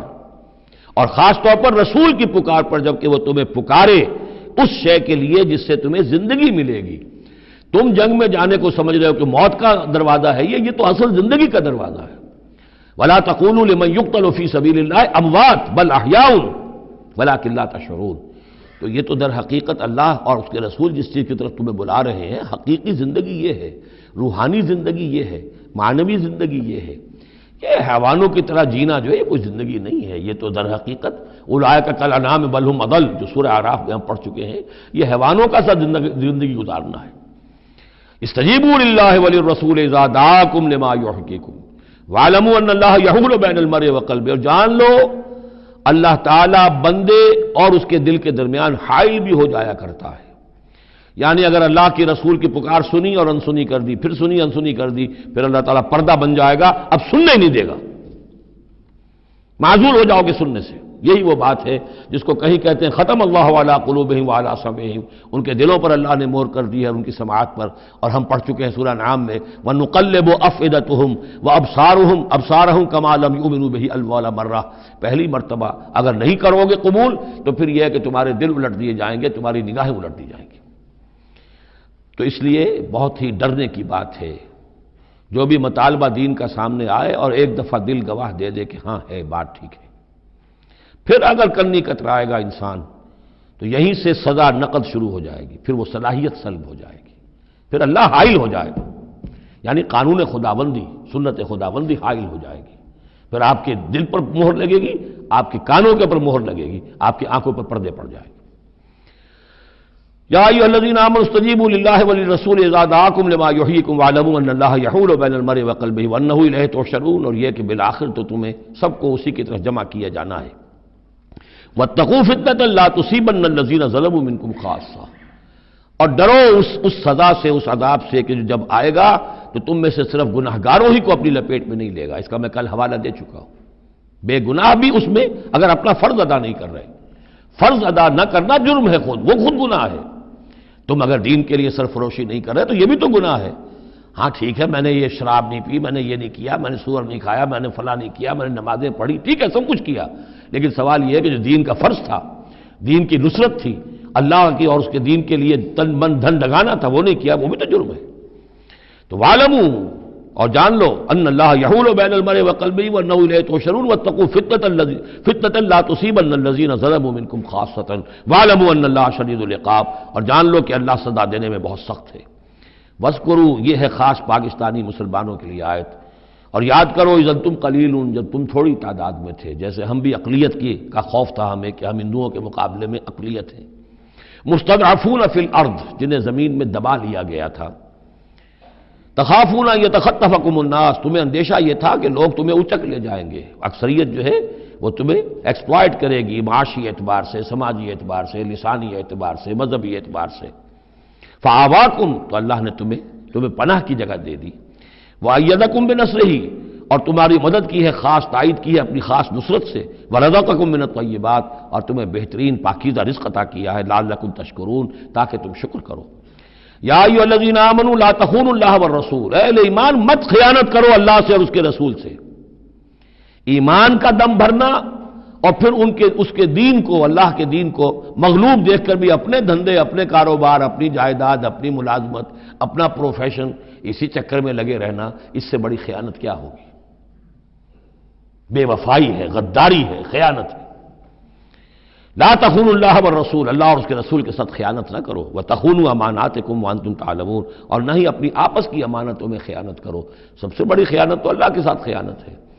سب سے بڑی وہ امانت جو اللہ نے اپنی روح تم میں پھونکی ہے، اس کا حق اگر تم ادا نہیں کر رہے ہو تو سب سے بڑی خیانت یہ ہے، جس کو کہ فرمایا گیا ہے سورہ احزاب میں، ہم نے آسمانوں پر، زمین پر، پہاڑوں پر پیش کی، ان عرضنا الامانۃ علی السماوات والارض والجبال فابین ان یحملنها واشفقن منها وحملها الانسان۔ تو بہت بڑی بڑی امانتیں تمہارے پاس ہیں، دین کی امانت ہے، قرآن کی امانت ہے، شریعت کی امانت ہے، یہ سب امانتیں محمد رسول اللہ کی ہیں۔ وَاعْلَمُوا أَنَّمَا أَمْوَالُكُمْ وَأَوْلَادُكُمْ فِتْنَةٌ، اور جان لو تمہاری اولاد اور تمہارے اموال تمہارے لیے فتنہ ہے۔ یہی روکتے ہیں، یہی دو بیڑیاں ہیں جو پاؤں میں پڑی رہتی ہیں، مال اور اولاد۔ اولاد کو اعلیٰ سے اعلیٰ تعلیم دلانی ہے، اس کے لیے بڑی بڑی فیسیں دینی پڑتی ہیں، اس کے لیے ظاہر بات ہے کہ اپنا ایک ایک قطرہ جو ہے پسینے کا اور خون کا لگائیں گے تو کہیں جا کر وہ ساری چیزیں فراہم ہوگی۔ آدمی کھپ گیا اسی کے اندر، اولاد کے لیے یا مال کے لیے۔ پھر کہاں سے وقت لائیں دین کے لیے اور دین کے لیے نصرت کے لیے؟ کہاں کوئی رمق جسم کے اندر باقی رہ جاتی ہے؟ جان لو کہ تمہارے اموال اور تمہاری اولاد تمہارے لیے فتنہ ہے۔ فتنہ کہتے ہیں جس پر کسی کو پرکھا جائے، کسوٹی جس کے اوپر پرکھا جا رہا ہو۔ وَأَنَّ اللَّهَ عِندَهُ أَجْرٌ عَظِيمٌ، اور یقیناً اللہ ہی کے پاس ہے بڑا اجر۔ یا ایھا الذین آمنوا ان تتقوا اللہ یجعل لکم فرقانا، اہل ایمان اگر تم اللہ کے تقوی پر برقرار رہو گے تمہارے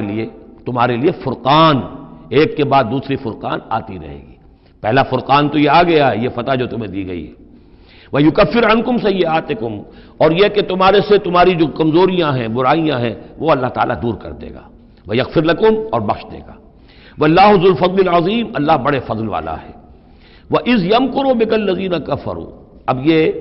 ہجرت سے پہلے جو صورتحال تھی مکے میں کہ قریش کے سردار بیٹھتے تھے دارالندوہ میں، کیا کریں اب ہم محمد صلی اللہ علیہ وسلم کو قتل کر دیں، سازشیں ہوتی تھیں، اور اسی طریقے سے انہیں قید کر دیں، کہیں یہاں سے نکلنے پہ مجبور کر دیں، تو وہ جو سازشیں ان کی ہوتی تھی اور مشورے ہوتے تھے ان کا ذکر ہے۔ اور جب یاد کیجئے جبکہ وہ لوگ جو کافر ہوئے، یہ کافر لوگ آپ کے بارے میں مشورے کرتے تھے، چالیں چلتے تھے، اسکیمیں بناتے تھے، سازشیں کرتے تھے۔ لیُثْبِتُوکَ کا نمبر ایک تو یہ کہ آپ کو کہیں قید کر دیں، اور یقتلوکَ کا یا قتل کر دیں، اور یخرجوکَ کا یا آپ کو اپنی بستی سے کہیں نکال دیں۔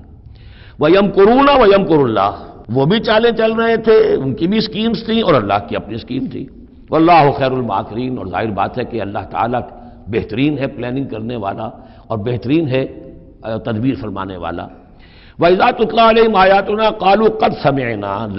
لَوْ نَشَاءُ لَقُلْنَا مِثْلَ هَٰذَا، اور جب انہیں ہماری آیات پڑھ کے سنائی جاتی ہیں تو وہ کہتے ہیں ٹھیک ہے، بہت سن لی ہم نے یہ آیات، بہت محمد آپ نے سنا لیا، کوئی ایسی بات بھی نہیں ہے، ہم چاہیں گے تو ایسا ہی کلام ہم بھی کہہ لیں گے۔ جرت نہیں کی کسی نے کہ آئے کہ یہ کلام میں نے موضوع کیا ہے اور یہ قرآن کے برابر ہے، تو کوئی کمیشن بٹھا لیجئے، کوئی سازش بنا لیجئے کہ تو طے کریں، یہ جرت نہیں ہوئی۔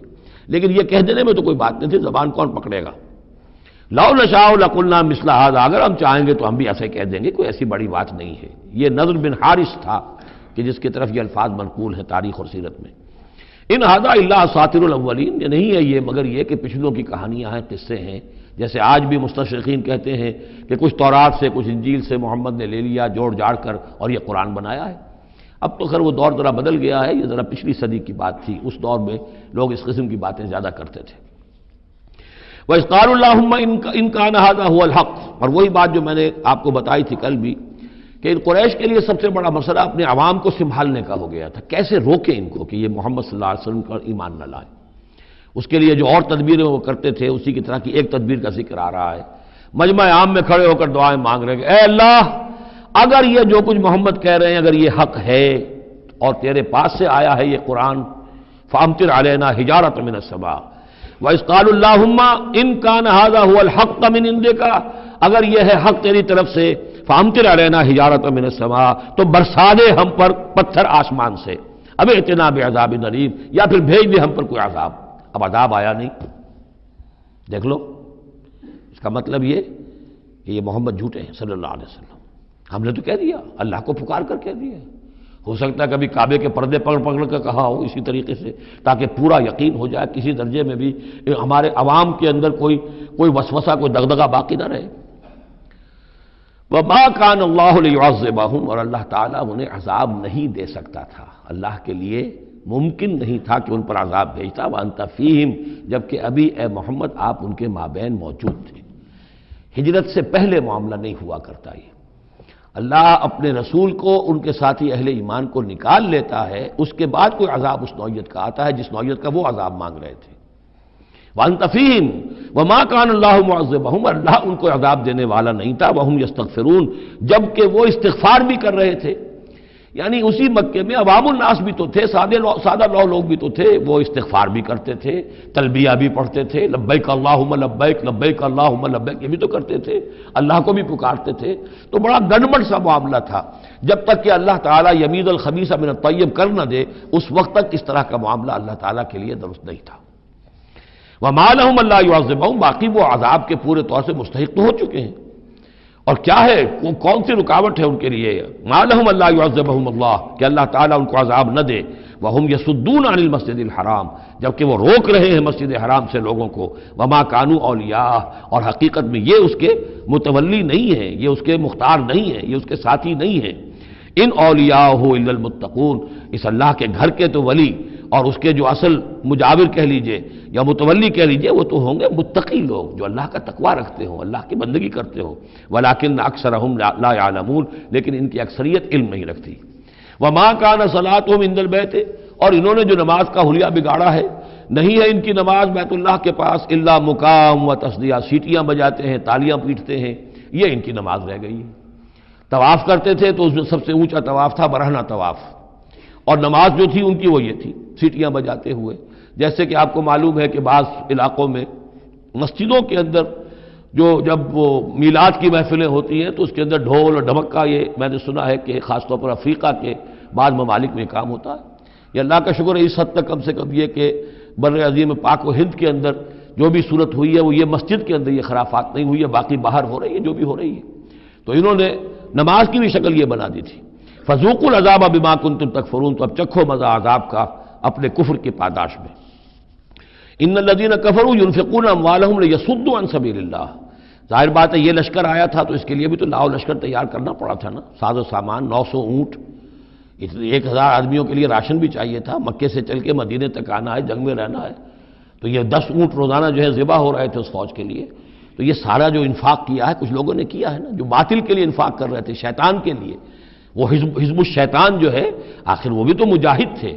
وہ مجاہد تھے فی سبیل الشیطان، فی سبیل الشرک۔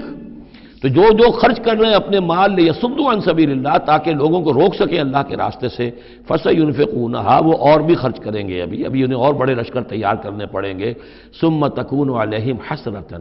پھر یہ سب ان کے لیے ایک حسرت بن جائے گی۔ سب کچھ مال بھی ہم نے لگا دیا، ساری جانیں ہم نے گنوا دی، کچھ نہ ہوا، محمد کا بال بیکا نہ کر سکے صلی اللہ علیہ وسلم، اللہ کا دین تو جا الحق وزهق الباطل ان الباطل کان زهوقا، ایک وقت آئے گا کہ اللہ کا دین جو ہے غالب ہو جائے گا۔ ثم یغلبون، پھر وہ مغلوب ہو کر رہیں گے، والذین کفروا الی جہنم یحشرون، اور جو ان میں سے کافر ہوں گے، جو اس وقت ایمان لے آئیں گے اللہ تعالیٰ ان کو معاف فرما دے گا، اور جو کفر پر اڑے رہیں گے وہ جہنم کی طرف گھیر کر لے جائیں گے۔ لیمیز اللہ الخبیث من الطیب، یہ بات جو ہے سورہ آل عمران میں بھی آئی، تاکہ اللہ تعالیٰ پاک کو ناپاک سے علیحدہ کر دے، ممیز کر دے۔ وَيَجْعَلَ الْخَبِيثَ بَعْضَهُ عَلَى بَعْضٍ، اور جو ناپاک ہے اس کو ایک دوسرے کے اوپر سٹیک کرتا چلا جائے، فَيَرْكَمُهُ، اس کا ڈھیر کر دے، جَمِيعًا، اور ان کو سب کو فَيَجْعَلَهُ فِي جَهَنَّمَ، اور سب کو پھر جہنم میں جھونک دے۔ یعنی یہ کہ یہ پہلے تو یہ سفٹنگ کرنی ہوگی، یہ طیب ہے، یہ خبیث کو ایک دوسرے کے اوپر سٹیک کیجئے اور پھر اس کو جہنم میں ایک ہی مرتبہ دھکا دے دیجئے۔ لیمیز اللہ الخبیث من الطیب ویجعل الخبیث بعضه علی بعض فیرکمہ جمیعا فیجعلہ فی جہنم اولئک هم الخاسرون، یقیناً یہی لوگ ہیں خسارے پانے والے۔ قل للذین کفروا ان ینتہوا یغفر لهم ما قد سلف، اعلان کر دیجئے محمد صلی اللہ علیہ وسلم ان کافروں کے سامنے، اب بھی اگر باز آ جائیں تو جو کچھ ہو چکا ہے وہ معاف کر دیا جائے گا، اب بھی موقع ہے، اب بھی ایمان لے آؤ۔ یعودو،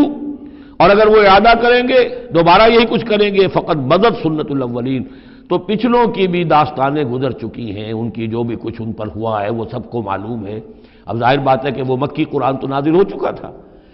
سورہ اعراف بھی نازل ہو چکی، سورہ انعام بھی نازل ہو چکی، جو کچھ ہوا ہے قوم ہود کے ساتھ، قوم صالح کے ساتھ، قوم شعیب کے ساتھ، اس ساری داستانیں تو تھی، فقط مدد سنت الاولین، اگلوں کا جو طریقہ اور راستہ تھا وہ تو گزر چکا ہے، وہ سب کے سامنے آ چکا ہے۔ وَقَاتِلُوهُمْ حَتَّى لَا تَكُونَ فِتْنَةٌ وَيَكُونَ الدِّينُ كُلُّهُ لِلَّهِ۔ یہ سورہ بقرہ میں بھی آیت آئی تھی اور اب آئی ہے اضافی شان کے ساتھ، یعنی اے مسلمانوں اب تمہاری یہ دعوت و تحریک جو ہے یہ اس مرحلے میں داخل ہو گئی، آرمڈ کانفلکٹ۔ اب یہ 15 برس کے بعد حضور نے جب دعوت کا آغاز کیا ہے مکے میں، اس کے بعد سے 15 برس گزر چکے، اب وہ دعوت، تنظیم، تربیت، صبر محض کا دور ختم ہوا، پیسو ریزسٹنس کا دور ختم ہوا، اب ایکٹیو ریزسٹنس کی محمد نے صلی اللہ علیہ وسلم اقدام کیا، اور اقدام کے نتیجے میں آخری اور چھٹا مرحلہ آ گیا، یعنی آرمڈ کانفلکٹ۔ اب تلوار تلوار سے ٹکرا چکی، اب تمہاری تلواریں نیام میں نہیں جائیں گی جب تک کام مکمل نہ ہو جائے، اور کام کی تکمیل کیا ہے؟ فتنہ بالکل ختم ہو جائے۔ وَقَاتِلُوهُمْ حَتَّى لَا تَكُونَ فِتْنَةٌ، فتنہ وہ کیفیت ہے کہ جس میں ایمان پر قائم رہنا، ایمان پر عمل کرنا مشکل ہو جائے۔ جب باطل کا غلبہ ہے تو ایک بندہ مومن کے لیے ایمان پر پوری طریقے سے کاربند ہونا مشکل ہے،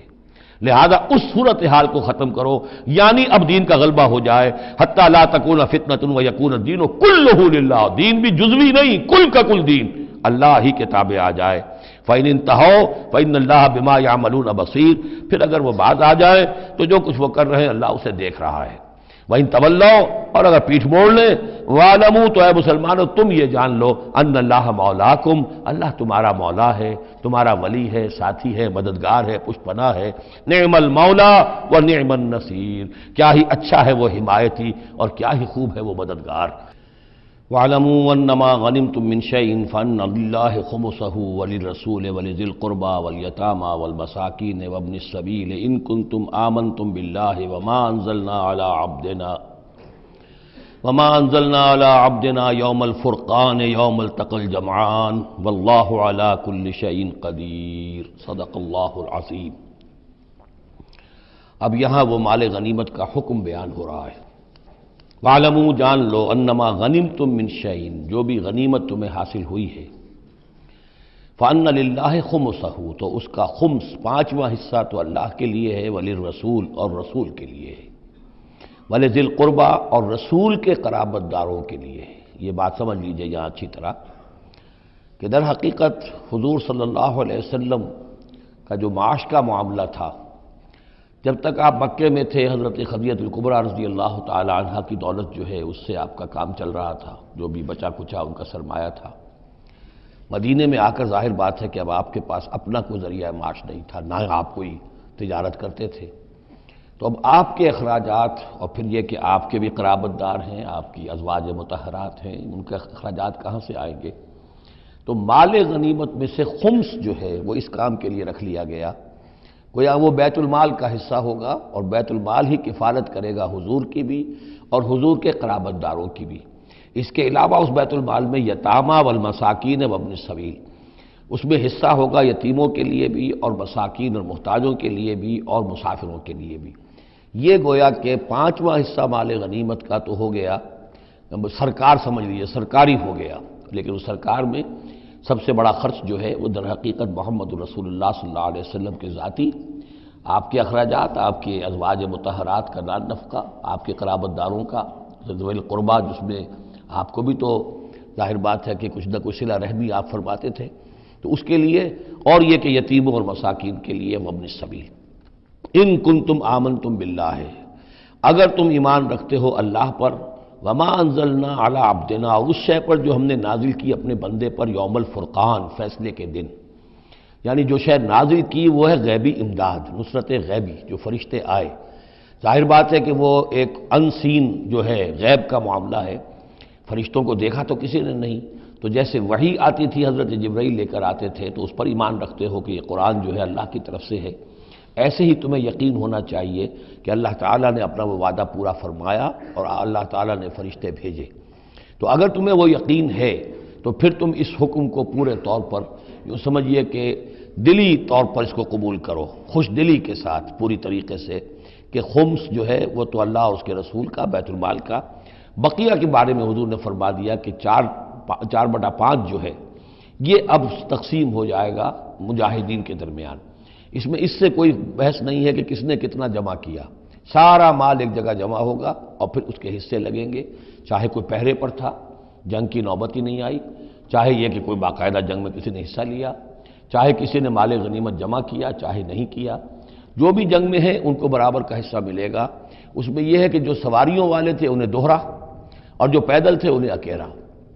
اس لیے کہ سواریاں اگر کسی کا اونٹ ہے، کسی کا گھوڑا ہے، 2 گھوڑے بھی تھے تو ظاہر بات ہے کہ اس کے چارے وغیرہ کا بندوبست وہ خود اپنے پاس سے کرتا تھا، کوئی سپلائی لائنز تو آج کل کی جس طرح فوجوں کی ہوتی ہیں وہاں موجود نہیں تھی، لہذا جو مجاہد تھا کہ جو سوار تھا گھوڑے پر یا اونٹ پر، جس کا اپنا گھوڑا تھا اپنا اونٹ تھا، اس کو دوہرا حصہ، اور جو عام پیادہ جو مجاہد تھا اس کو اکیرا۔ وَاعْلَمُوا أَنَّمَا غَنِمْتُم مِّن شَيْءٍ فَأَنَّ لِلَّهِ خُمُسَهُ وَلِلرَّسُولِ وَلِذِي الْقُرْبَى وَالْيَتَامَى وَالْمَسَاكِينِ وَابْنِ السَّبِيلِ إِن كُنتُمْ آمَنتُم بِاللَّهِ وَمَا أَنزَلْنَا عَلَىٰ عَبْدِنَا يَوْمَ الْفُرْقَانِ يَوْمَ الْتَقَى الْجَمْعَانِ، اس فرقان والے دن، فیصلے کے دن، جس دن کی 2 فوجیں بھڑ گئی تھیں۔ واللہ علی کل شیء قدیر، اور اللہ تعالی ہر چیز پر قادر ہے۔ اذ انتم بالعدوۃ الدنیا وهم بالعدوۃ القصویٰ، اصل میں یہ جو وادی ہے جس میں بدر واقع ہوا ہے یہ ایک گھاٹی سی ہے جو دونوں کناروں کے اوپر تو بہت تنگ ہے لیکن درمیان میں بہت کھل کر میدان بن جاتا ہے۔ اس کا ایک سرا جو ہے وہ شمال کی طرف نکل جاتا ہے اور وہ جا رہا ہے شام کی طرف، ایک سرا جنوب کی طرف ہے اور وہ جاتا ہے مکے کی طرف، ایک مشرق کی طرف آتا ہے کہ جو مدینے کی طرف آ رہا ہے، اور اکثر و بیشتر جو پہلے حاجی جاتے تھے وہ اسی راستے پر تھے، یہی راستہ تھا۔ اب تو جو نیا طریق الہجرہ بڑی اعلیٰ سڑک بن گئی ہے تو لوگوں کو ان مقامات سے گزرنے کا موقع نہیں ملتا، ورنہ بدر سے ہو کر ہی راستہ گزرتا تھا۔ تو ایسا ہوا ہے کہ اللہ تعالیٰ کی طرف سے ایسی اسکیم بن گئی، تدبیر ایسی ہو گئی کہ عین بر وقت پہنچے، وہ جو مدینے والا سرا تھا جو قریب تھا مدینے کے اس وادی کا، اس پر حضور پہنچے، اور عین اسی وقت جو دور والا سرا تھا، وہ گھاٹی جہاں پہ ختم ہو رہی تھی جنوب کی طرف، وہاں وہ قریش بھی پہنچ گئے بر وقت۔ جب تم تھے ورلے کنارے پر اور وہ تھے پرلے کنارے پر، اذ انتم بالعدوۃ الدنیا، دنیا ادنا کا مؤنث ہے قریب تر، وہم بالعدوۃ القصویٰ، اور وہ تھے پرلے کنارے پر، والرکب اسفل منکم، اور وہ جو قافلہ تھا وہ تم سے نیچے تھا، نیچے ہو کر گزر گیا تھا، یعنی اس کے بعد پہاڑوں کی ایک رینج تھی اور اس کے بعد پھر تہامہ کا میدان تھا۔ تو ابو سفیان نے یہ کیا تھا کہ قافلے کو لے کر اس بدر کی گھاٹی میں داخل ہی نہیں ہوئے، ادھر سے تو وہ پیغام بھی بھیج دیا تاکہ فوج ادھر سے آئے، تاکہ مسلمانوں کی توجہ بھی ہو تو فوج کی طرف ہو جائے، اور اسی میں وہ داؤ لگا کر اپنے قافلے کو بچا کر نکال کر لے جائیں، اور وہ تہامہ میں ساحل کے ساتھ ساتھ ہو کر نکل بھی گئے۔ وَلَوْ تَوَاعَدتُّمْ لَاخْتَلَفْتُمْ فِي الْمِيعَادِ، اور اگر تم لوگوں نے آپس میں معاہدہ کیا ہوتا کہ فلاں وقت پر ہمیں پہنچنا ہے، ہو سکتا ہے کہ تم ایک ساتھ نہ پہنچ سکتے، اختلاف ہو جاتا، جیسے اپوائنٹمنٹ ہوتی ہے فلاں وقت پہ میں بھی پہنچوں گا آپ بھی پہنچ جائیں تو کچھ نہ کچھ آگے پیچھے ہو جاتا ہے، تو اگر تم طے کر کے بھی آتے تو اتنا نہ ہوتا جتنا کہ ہم نے اپنی مشیت اپنی تدبیر سے کر دیا کہ عین وقت پر تمہیں وہاں پہنچا دیا۔ اس کی وجہ کیا تھی؟ ہم چاہتے تھے کہ یہ ٹکراؤ ہو جائے اور یہ بات واضح ہو جائے کہ جان لیں اہل مکہ کہ اللہ تعالیٰ کی نصرت کس کے ساتھ ہے، اس کے عوام بھی سمجھ لیں۔ وَلَٰكِن لِيَقْضِيَ اللَّهُ أَمْرًا كَانَ مَفْعُولًا، لیکن یہ سب کچھ لیے ہوا تاکہ اللہ تعالیٰ طے کر دے وہ شے، فیصلہ کر دے کہ جو ہو کر رہنی ہے، كَانَ مَفْعُولًا لِيَهْلِكَ مَنْ هَلَكَ عَنْ بَيِّنَةٍ، تاکہ اب جسے ہلاک ہونا ہے وہ ہلاک ہو بات کے واضح ہو جانے کے بعد۔ اب بھی عوام کی اگر آنکھیں نہیں کھلتی تو پھر گویا کہ وہ پھر مورد الزام خود ہے، اب ان کے سرداروں نے جو کچھ ان کی مت ماری تھی، اب آ کر اس موقع کے بعد ان کی آنکھیں کھل جانی چاہیے۔ اب بھی اگر کوئی ہلاک ہوتا ہے تو بات کے واضح ہونے کے بعد ہلاک ہو، لِيَهْلِكَ مَنْ هَلَكَ عَنْ بَيِّنَةٍ وَيَحْيَىٰ مَنْ حَيَّ عَنْ بَيِّنَةٍ، اور جسے جینا ہے جس کی زندگی ہے روحانی زندگی اور جو سیدھے راستے پر آنا چاہتا ہے وہ بھی اس بینہ کی بنا پر وہ سیدھے راستے پر آ جائے اور حیات معنوی حاصل کر لے۔ وَإِنَّ اللَّهَ سَمِيعٌ عَلِيمٌ، اور یقیناً اللہ سب کچھ سننے والا اور جاننے والا ہے۔ اِذْ يُرِيكَهُمُ اللَّهُ فِي مَنَامِكَ قَلِيلًا، جبکہ اللہ تعالیٰ آپ کو دکھا رہا تھا اے نبی ان کو آپ کی نیند میں کم۔ حضور نے خواب میں دیکھا کہ کوئی بڑی طاقت نہیں ہے، بڑی تھوڑی سی جمعیت ہے قریش کی جو آئی ہے، حالانکہ 1000 کا لشکر تھا۔ وَلَوْ أَرَاكَهُمْ كَثِيرًا، اور اگر آپ کو دکھایا ہوتا کہ وہ بڑی بڑی تعداد میں آ رہے ہیں، لَفَشِلْتُمْ، اور آپ نے وہ بات بتائی ہوتی صحابہ کرام کو، اپنے ساتھیوں کو، تو اے مسلمانوں پھر تم کمزوری دکھاتے، تم ڈھیلے پڑ جاتے، وَلَا تَنَازَعْتُمْ فِي الْأَمْرِ، اور معاملے کے اندر پھر کوئی ایک اور تنازع کھڑا ہو جاتا کہ ہمیں یہاں جنگ کرنی بھی چاہیے کہ نہیں۔ ولیکن اللہ سلم، لیکن اللہ تعالیٰ نے سلامتی پیدا فرما دی، انہ علیم بذات الصدور، یقیناً وہ جو کچھ سینوں کے اندر ہے اس سے واقف ہے۔ اس کی توجیہ یہ کی ہے مفسرین نے کہ اگرچہ نبی کا خواب جھوٹا نہیں ہو سکتا، یہ نہیں تھا کہ حضور کو جو خواب دکھایا گیا وہ غلط تھا، اصل میں ان کی جو معنوی حقیقت تھی وہ دکھا دی گئی۔ ایک ہے کسی شے کے اندر جو کمیت ہے، کوانٹیٹیو ایلیمنٹ ہے اس کا، ایک ہے جو اس کی کیفیت ہے، جو اس کے اندر اصل حقیقت ہے۔ تو یہ بات جو ہے اچھی طرح سمجھ لینے کی ہے کہ مکے سے جو اصل نفری آئی تھی وہ تو ان عوام الناس کی تھی کہ جن کو بارے میں جن کو معلوم تھا کہ محمد ہمارے بہترین آدمی ہیں صلی اللہ علیہ وسلم، اور جو ان کے ساتھی ہیں وہ ہمارے گل سرسبد ہیں، ہمارے خاندان کے قریش کے بہترین لوگ ہیں، اور پھر یہ کہ انہوں نے کوئی جرم نہیں کیا ہے، کوئی ظلم نہیں کیا ہے، وہ صرف ایک خدا واحد کا کے ماننے والے اور جو ہے وہ نیکیوں کا حکم دینے والے ہیں۔ تو جو ان کے ہاں جو بھی جس کو ہم کہتے ہیں سائلنٹ میجورٹی، عوام الناس، ان کے دل اپنے لیڈروں کے ساتھ نہیں تھے۔ آ تو گئے تھے، وہ ظاہر ان کا جبر تھا، ان کا فیصلہ تھا، لیڈروں کا حکم تھا، آ گئے تھے، لیکن مارے باندھے کو آئے ہوئے تھے۔ ان کے دلوں کے اندر وہ بات نہیں تھی کہ جو کسی ایسے لشکر میں ہوتی ہے کہ جو سمجھتا ہے اپنے آپ کو برحق، ہم حق کے لیے لڑ رہے ہیں، تو اس کے اندر جو طاقت ہوتی ہے اس لڑنے والے کے اندر، وہ اس شخص میں نہیں ہوتی کہ جو مارے باندھے کو لے آیا گیا ہو اور خود اسے اپنے دل میں یہ یقین نہ ہو کہ میں حق کے لیے لڑ رہا ہوں۔ اس اعتبار سے معنوی طور پر جو ان کی کیفیت تھی اس کے اعتبار سے وہ واقعتاً کم تھے، تو حضور کو خواب میں اللہ تعالیٰ نے ان کی اصل حقیقت دکھائی۔ وَإِذْ يُرِيكُمُوهُمْ إِذْ الْتَقَيْتُمْ فِي أَعْيُنِكُمْ قَلِيلًا وَيُقَلِّلُكُمْ فِي أَعْيُنِهِمْ، مزید برآں اللہ نے یہ کیا کہ جب دونوں لشکر ٹکرائے ہیں تو ایسی کیفیت پیدا کر دی کہ مسلمانوں کو بھی وہ تھوڑے لگ رہے تھے کہ کوئی زیادہ لوگ نہیں ہیں، اور انہیں بھی مسلمان تھوڑے نظر آ رہے تھے۔ یعنی یہ کہ ہر صورت اللہ نے ایسی بنا دی تھی کہ جنگ ہو اور ڈٹ کر ہو، تاکہ یہ صورتحال جو ہے یوم الفرقان ہونا اس کا بالکل واضح ہو جائے۔ اگر کسی وجہ سے وہ کرنی کترا جاتا معاملہ اور جنگ نہ ہوتی، مقابلہ نہ ہوتا، تو جس طریقے سے کہ اللہ اس کو فیصلہ کن دن بنا دینا چاہتا تھا، یوم الفرقان فیصلے کا دن، وہ صورتحال پیدا نہ ہوتی۔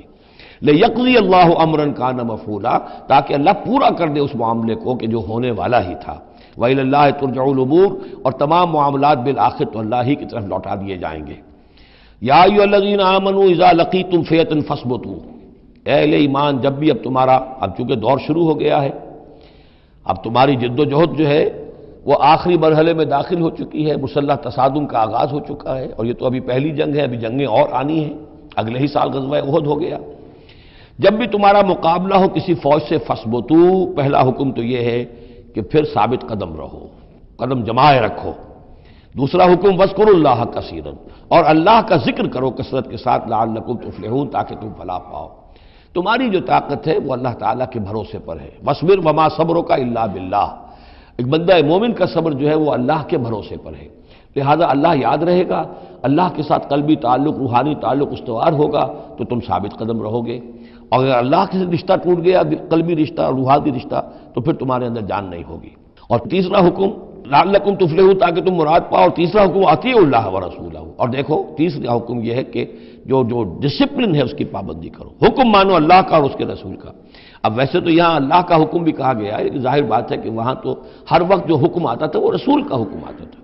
اس لیے کہ قرآن بھی آ رہا ہے تو رسول کی زبان سے ادا ہو رہا ہے، اور رسول اپنی جانب سے اپنی اجتہاد کے تحت، اپنی رائے کے تحت، اپنی تدبیر کے تحت کوئی رائے دے رہے ہیں تو بھی حضور کی زبان مبارک سے ادا ہو رہا ہے۔ تو ویسے کہنے کو یہ اللہ اور اس کے رسول کی اطاعت کرو، لیکن عملاً وہ رسول اطاعت بن جاتی ہے۔ بمصطفیٰ برساں خویش را کہ دی ہمہ اوست، واطیعوا اللہ ورسولہ ولا تنازعوا، اور دیکھو آپس میں جھگڑو نہیں۔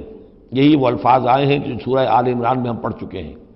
وَلَقَدْ صَدَقَكُمُ اللَّهُ وَعْدَهُ إِذْ تَحُسُّونَهُمْ بِإِذْنِهِ حَتَّىٰ إِذَا فَشِلْتُمْ وَتَنَازَعْتُمْ فِي الْأَمْرِ وَعَصَيْتُمْ مِن بَعْدِ مَا أَرَاكُمْ مَا تُحِبُّونَ۔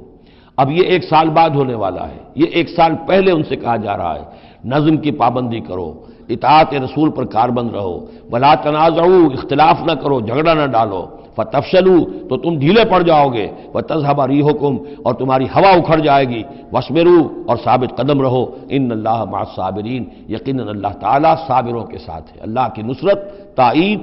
اہل صبر کے ساتھ ہے۔ ولا تکونوا کالذین خرجوا من دیارہم بطرا ورئاء الناس،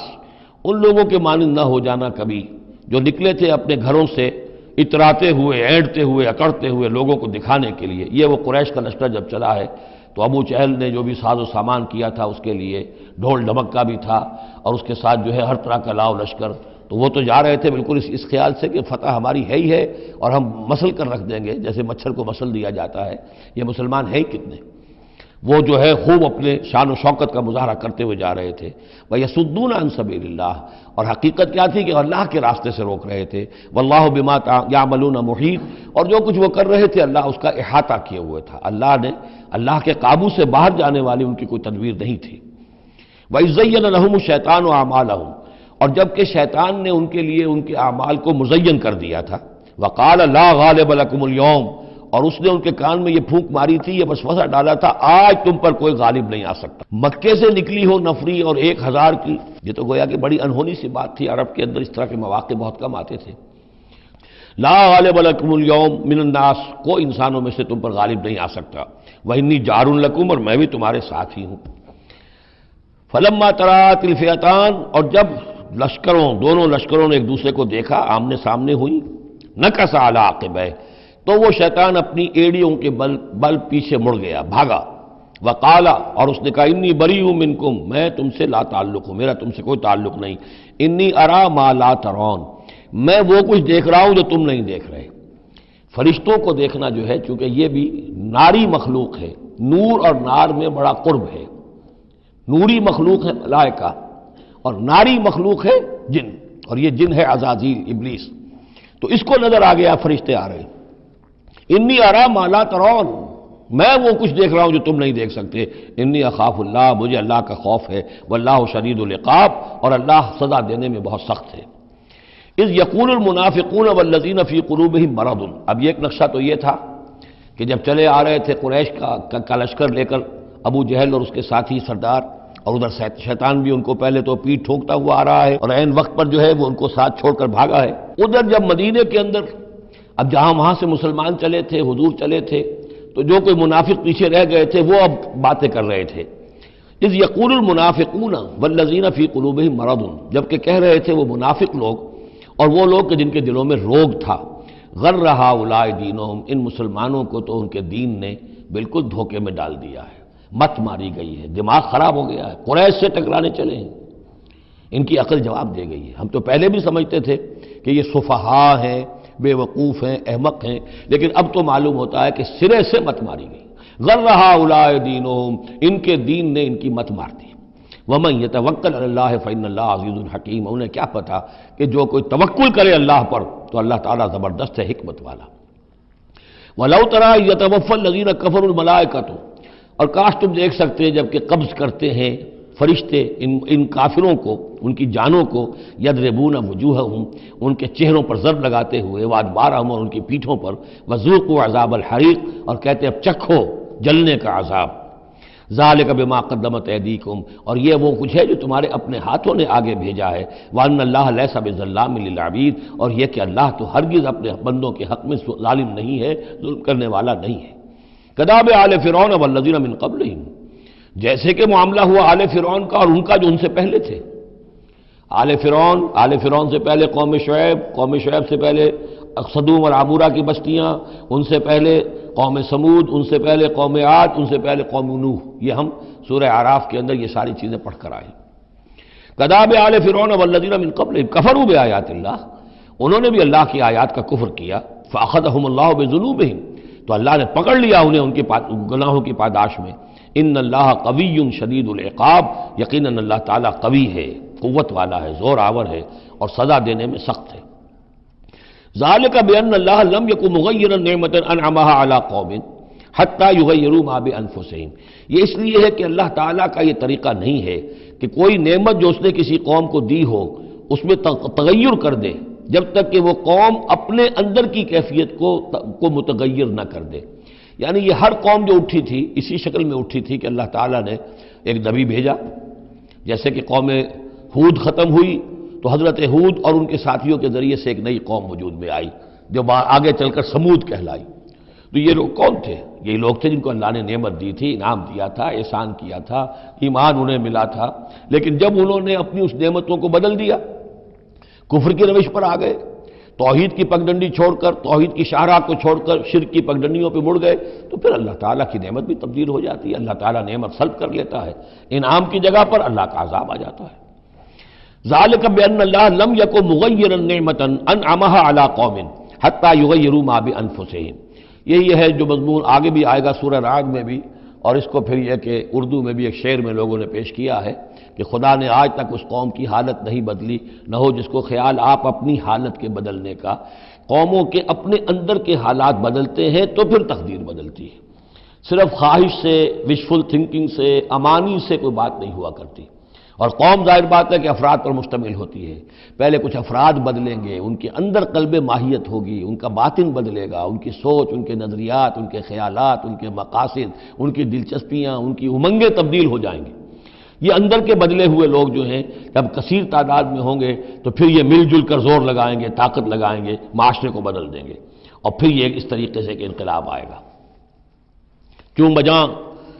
در رفت جہاں دیگر شود، جہاں چو دیگر شد جہاں دیگر شود۔ جب یہ قرآن کسی کے اندر اتر جاتا ہے، اس کے اندر ایک تبدیلی آ جاتی ہے، بالکل بدل جاتا ہے انسان اندرونی طور پر، اور یہ اندرونی تبدیلی ہے جو عالمی انقلاب تک ممتد ہو سکتی ہے۔ وَأَنَّ اللَّهَ سَمِيعٌ عَلِيمٌ، اللہ سب کچھ سننے والا، جاننے والا ہے۔ کداب آل فرعون، جیسے کہ دستور تھا یا ہوا معاملہ آل فرعون کا، والذین من قبلہم، اور جو ان سے پہلے تھے، کذبوا بآیات ربہم، انہوں نے اپنے رب کی آیات کو جھٹلایا، فأہلکناہم بذنوبہم، تو ہم نے ان کو ہلاک کر دیا ان کے گناہوں کی پاداش میں، وأغرقنا آل فرعون، اور آل فرعون کو ہم نے غرق کر دیا، وکل کانوا ظالمین، اور یہ سب کے سب ظالم تھے۔ ان شر الدواب عند اللہ الذین کفروا فهم لا یؤمنون، بدترین چوپائے اللہ کے نزدیک یہی لوگ ہیں، اللہ کے نزدیک جو کفر کرتے ہیں اور وہ ایمان نہیں لاتے۔ یعنی وہی جو آیت ہم پڑھ چکے سورہ اعراف میں کہ یہ لوگ انسان نظر آتے ہیں، حقیقت میں انسان نہیں ہیں۔ لہم قلوب لا یفقہون بہا ولہم اعین لا یبصرون بہا ولہم آذان لا یسمعون بہا اولئک کالانعام بل ہم اضل، وہ چوپایوں کے مانند ہیں بلکہ ان سے بھی گئے گزرے۔ اس لیے شر الدواب کہا گیا، تمام جانداروں میں اور جمان چوپایوں میں، جانوروں میں سب سے برے لوگ جو ہیں وہ یہ انسان نما حیوان ہیں کہ جن کے اندر عقل نہیں، جن کے اندر شعور نہیں، جو ایمان سے خالی ہیں اور کفر پر اور صرف دنیا کی لذتوں پر ریجھ گئے۔ الذین عاہدت منہم ثم ینقضون عہدہم فی کل مرۃ وہم لا یتقون، وہ لوگ کہ جن سے آپ نے اے نبی معاہدہ کیا تھا پھر وہ ہر مرتبہ اپنا عہد توڑتے ہیں اور اس کا کوئی ڈر نہیں رکھتے۔ اب یہ اشارہ ہو رہا ہے یہود کی طرف، کیونکہ حضور جب مدینے میں تشریف لائے تو میں نے آپ کو شروع میں بتا دیا تھا کہ آپ نے بہت بڑا یہ سمجھیے کہ اس کو Montgomery what, professor Montgomery what نے جس قدر تعریف کی ہے اس کی، اور سارے جتنے بھی الفاظ ہو سکتے تھے انگریزی زبان میں، اسٹیٹس مین شپ کہ حضور کا معاملہ، فہمی کا معاملہ، تدبر کا معاملہ، سیاست کو سمجھنے کا معاملہ، اس کی بہت بڑی بات یہ ہے کہ آپ نے یہودی قبائل جو تھے تینوں ان کو معاہدوں میں جکڑ لیا۔ تو یہ ایک بہت بڑا آپ کا کارنامہ تھا، لیکن اب ظاہر بات ہے جکڑے تو وہ گئے، اندر سے وہ دشمنی کرتے تھے،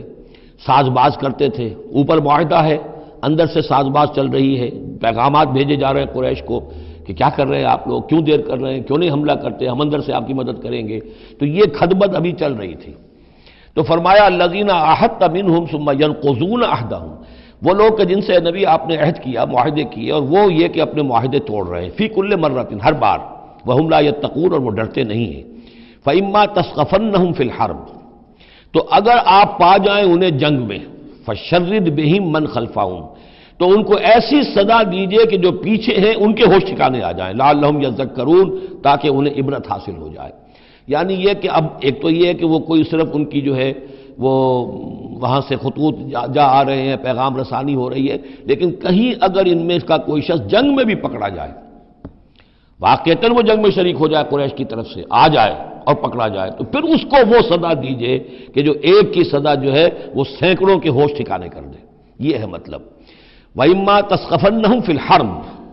فَشَرِّدْ بِهِمْ، ایسی سزا ان کو دیجئے من خلفہم کے جو ان سے پیچھے ہیں ان کے بھی ہوش ٹھکانے ہو جائیں، لعلہم یذکرون، شاید کہ پھر وہ نصیحت پکڑ لیں۔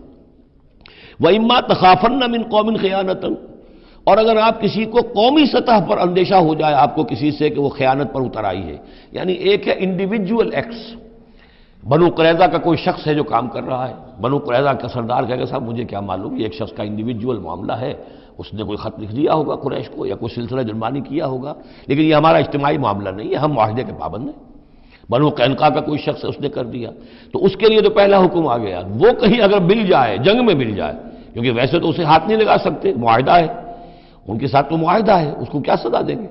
لیکن یہ کہ جنگ میں کہیں آ جائے، اتنی جرأت کر جائے تو پھر اس کو وہ سخت سزا دیجیے گا کہ جو پیچھے بیٹھے ہوئے ہیں، جو ڈورے ہلا رہے ہیں، تارے ہلا رہے ہیں، ان کو بھی ہوش ٹھکانے آ جائے۔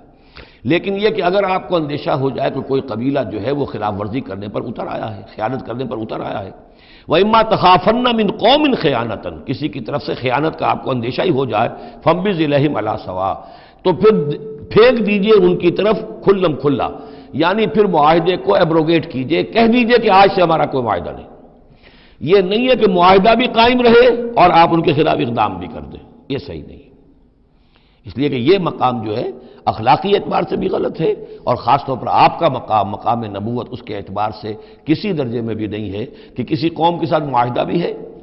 آپ کو اندیشہ ہے کہ وہ خیانت کر رہے ہیں تو آپ کھلم کھلا اعلان کر دیجئے کہ آج سے میرا اور تمہارا کوئی معاہدہ نہیں، پھر اقدام کیجئے۔ لیکن یہ کہ بغیر اس اعلان کے کوئی اقدام کرنا ان کے خلاف، یہ در حقیقت اللہ تعالیٰ جو اخلاق چاہتا ہے اہل ایمان کے، اس کے منافی ہے۔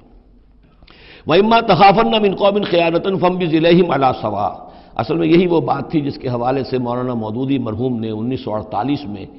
یہ جو جہاد کشمیر اس وقت ہو رہا تھا اس کے بارے میں رائے ظاہر کی تھی کہ ہندوستان کے ساتھ ہمارے سفارتی تعلقات ہیں، بھارت کے ساتھ ہمارا سارا معاملہ معاہدات کے اوپر چل رہا ہے، پھر اگر یہ کہ معاملہ جو ہے دوسری طرف ہم یہ شکل کر رہے ہیں کہ وہاں پر جنگ کا معاملہ کر رہے ہیں تو یہ غلط ہے، شریعت کی روح سے، قرآن کی روح سے غلط ہے، ہمیں کھلم کھلا اعلان کرنا چاہیے، جو بھی ہو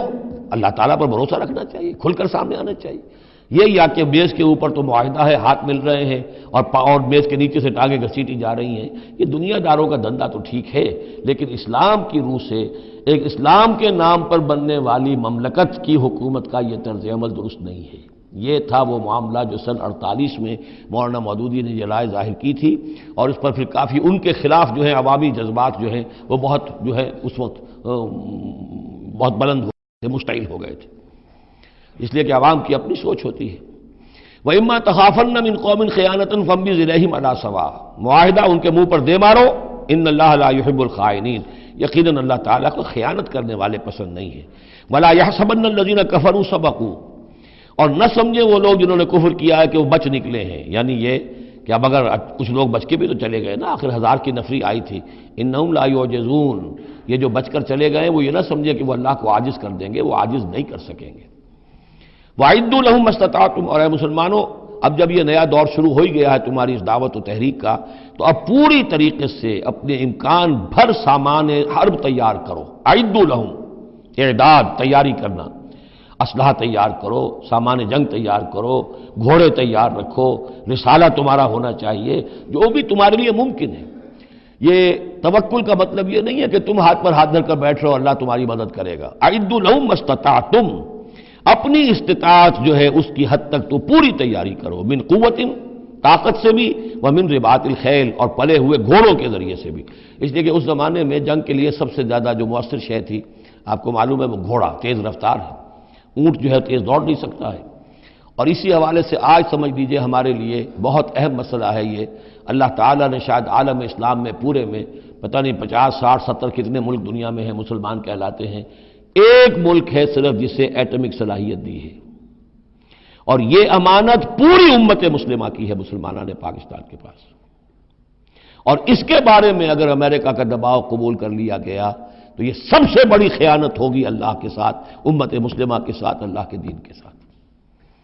وہ اسرائیل لے کر بیٹھا ہوا ہے ایٹم بم کے، اس کے پاس انبار لگے ہوئے، لیکن یہ ہے کہ ساری پالیسی جو چل رہی ہے وہ یہ کسی طریقے سے پاکستان کا، ایک عراق کے بارے میں اندیشہ ہوا تھا کہ اسے ایٹمی دانت نکل سکتے ہیں، اس ایک مرتبہ اس کا وہ ایٹمک پلانٹ جو ہے اس کا بھرکس نکال دیا تھا، دوسری مرتبہ یہ کہ اس کا پورا بھرکس ہی نکل گیا، اگلا پچھلا کھایا پیا سب اگلوا دیا۔ اب پاکستان پر سارا دباؤ، ساری ڈپلومیسی جو بھی چل رہی ہے اس وقت، کان کھولنے کی اور آنکھیں کھول کر دن گزارنے کی ضرورت ہے۔ ہمیں حکم یہ ہے کہ جو بھی اللہ نے تمہیں دیا ہے، تمہارا امکان، جو بھی تمہارے پاس امکانی طاقت ہے اسے سنبھال کر رکھو، ڈیٹرنٹ۔ اعدوا لهم ما استطعتم من قوة ومن رباط الخیل ترہبون به عدو اللہ، تاکہ تم اللہ کے دشمنوں کو اس سے ڈرا سکو، یہی ہے ڈیٹرنٹ، معلوم ہو کہ ان کے پاس وہ طاقت ہے، وعدوکم، اور اپنے دشمنوں کو بھی ڈرا سکو، وآخرین من دونہم،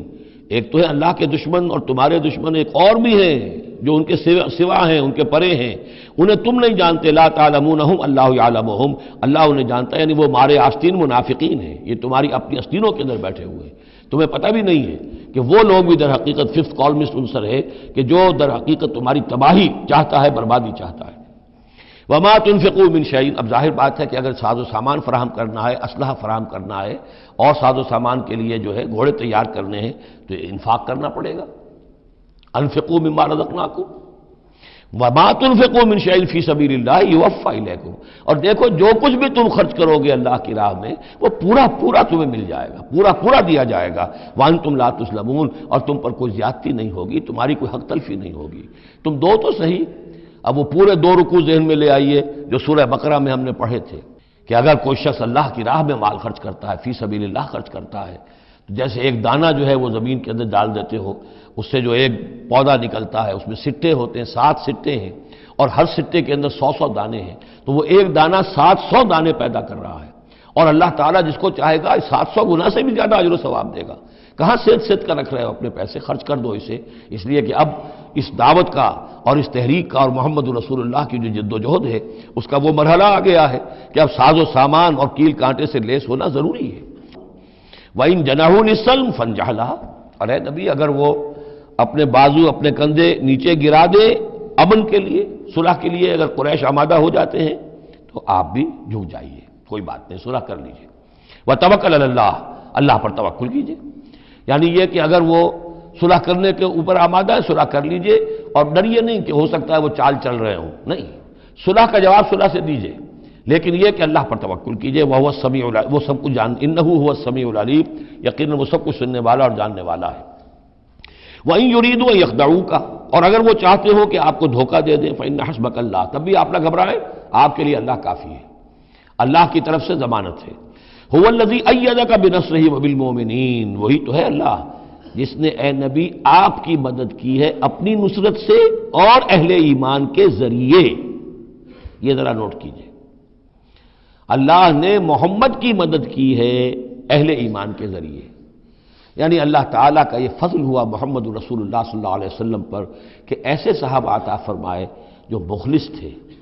کہ جہاں آپ کا پسینہ گرا وہاں انہوں نے اپنی خون کی ندیاں بہا دی۔ حضرت موسیٰ کو ایسے ساتھی میسر نہیں آئے، کیا حال تھا جبکہ ان کو کہا گیا اللہ کی راہ میں جنگ کرو، اور ان کا فضل بنتا وہ رب کا فقاتل انا ہاؤنا قاعدون، جاؤ تم جاؤ، ہم بیٹھے ہیں یہاں، رب انی لا املک الا نفسی واخی فافرق بیننا وبین القوم الفاسقین۔ یہاں یہ ہوا تھا جب دوسری مرتبہ مقام صفرا پر جب ہوئی ہے جو مشاورت، اور وہ بڑی یوں سمجھیے کہ کانٹے کی مشاورت تھی، وہاں بھی کچھ لوگ زور دے رہے تھے مسلسل کہ چلیے ہمیں چلنا چاہیے پہلے قافلے کی طرف، وہ تو آپ کو سیرت کی کتابوں میں پڑھنا ہوگا، لیکن یہ ہے کہ اس وقت حضور کا منشا یہ تھا، آپ بار بار کہ اچھا آپ اور لوگ مشورہ دیں، اور لوگ بھی مشورہ دیں۔ حضرت مقداد نے کھڑے ہو کر یہی بات کہی رضی اللہ تعالیٰ عنہ، اے نبی آپ ہمیں موسیٰ کے ساتھی نہ سمجھیے جنہوں نے کہہ دیا تھا وَسَبَنْتَ وَرَبُّكَ فَقَاتِلَا إِنَّا هَاهُنَا قَاعِدُونَ، ہم آپ کے ساتھی ہیں، آپ جو حکم دیں ہم حاضر ہیں۔ حضرت ابوبکر نے تقریر کی، حضرت عمر نے تقریر کی، حضور دیکھ رہے ہیں انصار کا کیا منشا ہے، ان کی کیا رائے ہے۔ پھر کھڑے ہوئے حضرت سعد، انہوں نے کہا ہے کانک تعنینا یا رسول اللہ، اے اللہ کے رسول شاید آپ کا روح سخن ہماری جانب ہے، شاید اس وجہ سے کہ ہمارا جو معاہدہ ہوا تھا بیعت عقبہ ثانیہ میں وہ یہ تھا کہ اگر مدینے پر حملہ ہوگا تو ہم آپ کی حفاظت کریں گے، شاید یہ گمان ہے آپ کا۔ فَإِنَّا آمَنَّا بِكَ وَصَدَّقْنَاكَ، ہم آپ پر ایمان لا چکے، ہم نے آپ کی تصدیق کی، ہم نے آپ کو اللہ کا رسول مانا، اب ہمارے پاس کوئی آپشن نہیں ہے، خدا کی قسم اگر آپ اپنا گھوڑا سمندر میں ڈال دیں گے ہم بھی آپ کے پیچھے اپنی سواریاں سمندر میں ڈال دیں گے، اور خدا کی قسم اگر آپ ہمیں کہیں گے ہم اپنی اونٹیوں کو دبلا کر دیں گے برق الغماد تک جا پہنچیں گے، یعنی یمن کا شہر ہے برق الغماد، وہاں تک پہنچ جائیں گے چاہے ہماری اونٹنیاں لاغر ہو جائیں۔ اس کے بعد حضور کا چہرہ کھل اٹھا کہ انصار کی طرف سے بھی ان کے ایک رئیس نے یہ بات کہی ہے، پھر آپ نے کہا چلو اب بدر کی طرف۔ تو یہ اللہ تعالیٰ نے گویا کہ حضور کی مدد کی ہے اہل ایمان سے۔ هو الذی ایدک بنصرہ، ایک تو اللہ کی مدد آئی آسمان سے، فرشتے آئے، اور ایک وبالمومنین، اور اہل ایمان کے ذریعے سے آپ کی مدد کی ہے۔ من انصاری الی اللہ، کون ہے میرا مددگار اللہ کی راہ میں؟ وَأَلَّفَ بَيْنَ قُلُوبِهِمْ، اور ان اہل ایمان کے دلوں میں اللہ نے محبت پیدا کر دی۔ لَوْ أَنفَقْتَ مَا فِي الْأَرْضِ جَمِيعًا مَا أَلَّفْتَ بَيْنَ قُلُوبِهِمْ، ارے نبی اگر آپ دولت کے ذریعے سے محبت پیدا کرتے کہ لوگوں کو زیادہ زیادہ ان کے دل کی نرمی کے لیے، تالیف قلب کے لیے جو ہے پیسے دیے جائیں، اگر زمین کی ساری دولت بھی آپ خرچ کر دیتے تو ان میں یہ تالیف، یہ الفت پیدا نہیں ہو سکتی تھی۔ وَلَٰكِنَّ اللَّهَ أَلَّفَ بَيْنَهُمْ، یہ تو اللہ تعالیٰ ہی نے ان کے مابین یہ الفت پیدا کر دی ہے۔ یہ ہم سورہ آل عمران میں بھی پڑھ چکے ہیں کہ تمہارا معاملہ جو ہے، اذ کنتم اعداء فالف بین قلوبکم فاصبحتم بنعمتہ اخوانا، آیت نمبر 103 ہے سورہ آل عمران کی۔ وکنتم علی شفا حفرۃ من النار فانقذکم منها کذالک یبین اللہ لکم آیاتہ لعلکم تہتدون، تم تو تباہی کے آگ کے گڑھے کے کنارے تک پہنچ چکے تھے۔ ولکن اللہ الف بینہم انہ عزیز حکیم، یقیناً وہ زبردست ہے، حکمت والا۔ یا ایھا النبی حسبک اللہ ومن اتبعک من المؤمنین، اے نبی آپ کے لیے اللہ کافی ہے اور وہ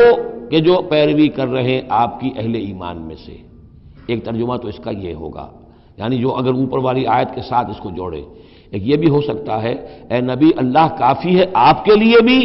اور جو آپ کی پیروی کرنے والے ہیں مسلمان ان کے لیے بھی، ان کے لیے بھی اللہ کفایت کرتا ہے، ان کی مدد کے لیے، ان کو سہارا دینے کے لیے۔ تو یہ ایسی کنسٹرکشن ہے جملے کی کہ دونوں معنی لیے جا سکتے ہیں۔ یا ایھا النبی حرض المؤمنین علی القتال، اب یہ تحرید کا لفظ پھر آ گیا جو سورہ نساء میں ہم پڑھ چکے ہیں۔ وحرض المؤمنین علی القتال، اے نبی شوق دلائیے، ترغیب دلائیے، ابھاریے، ایمان کے جذبات کو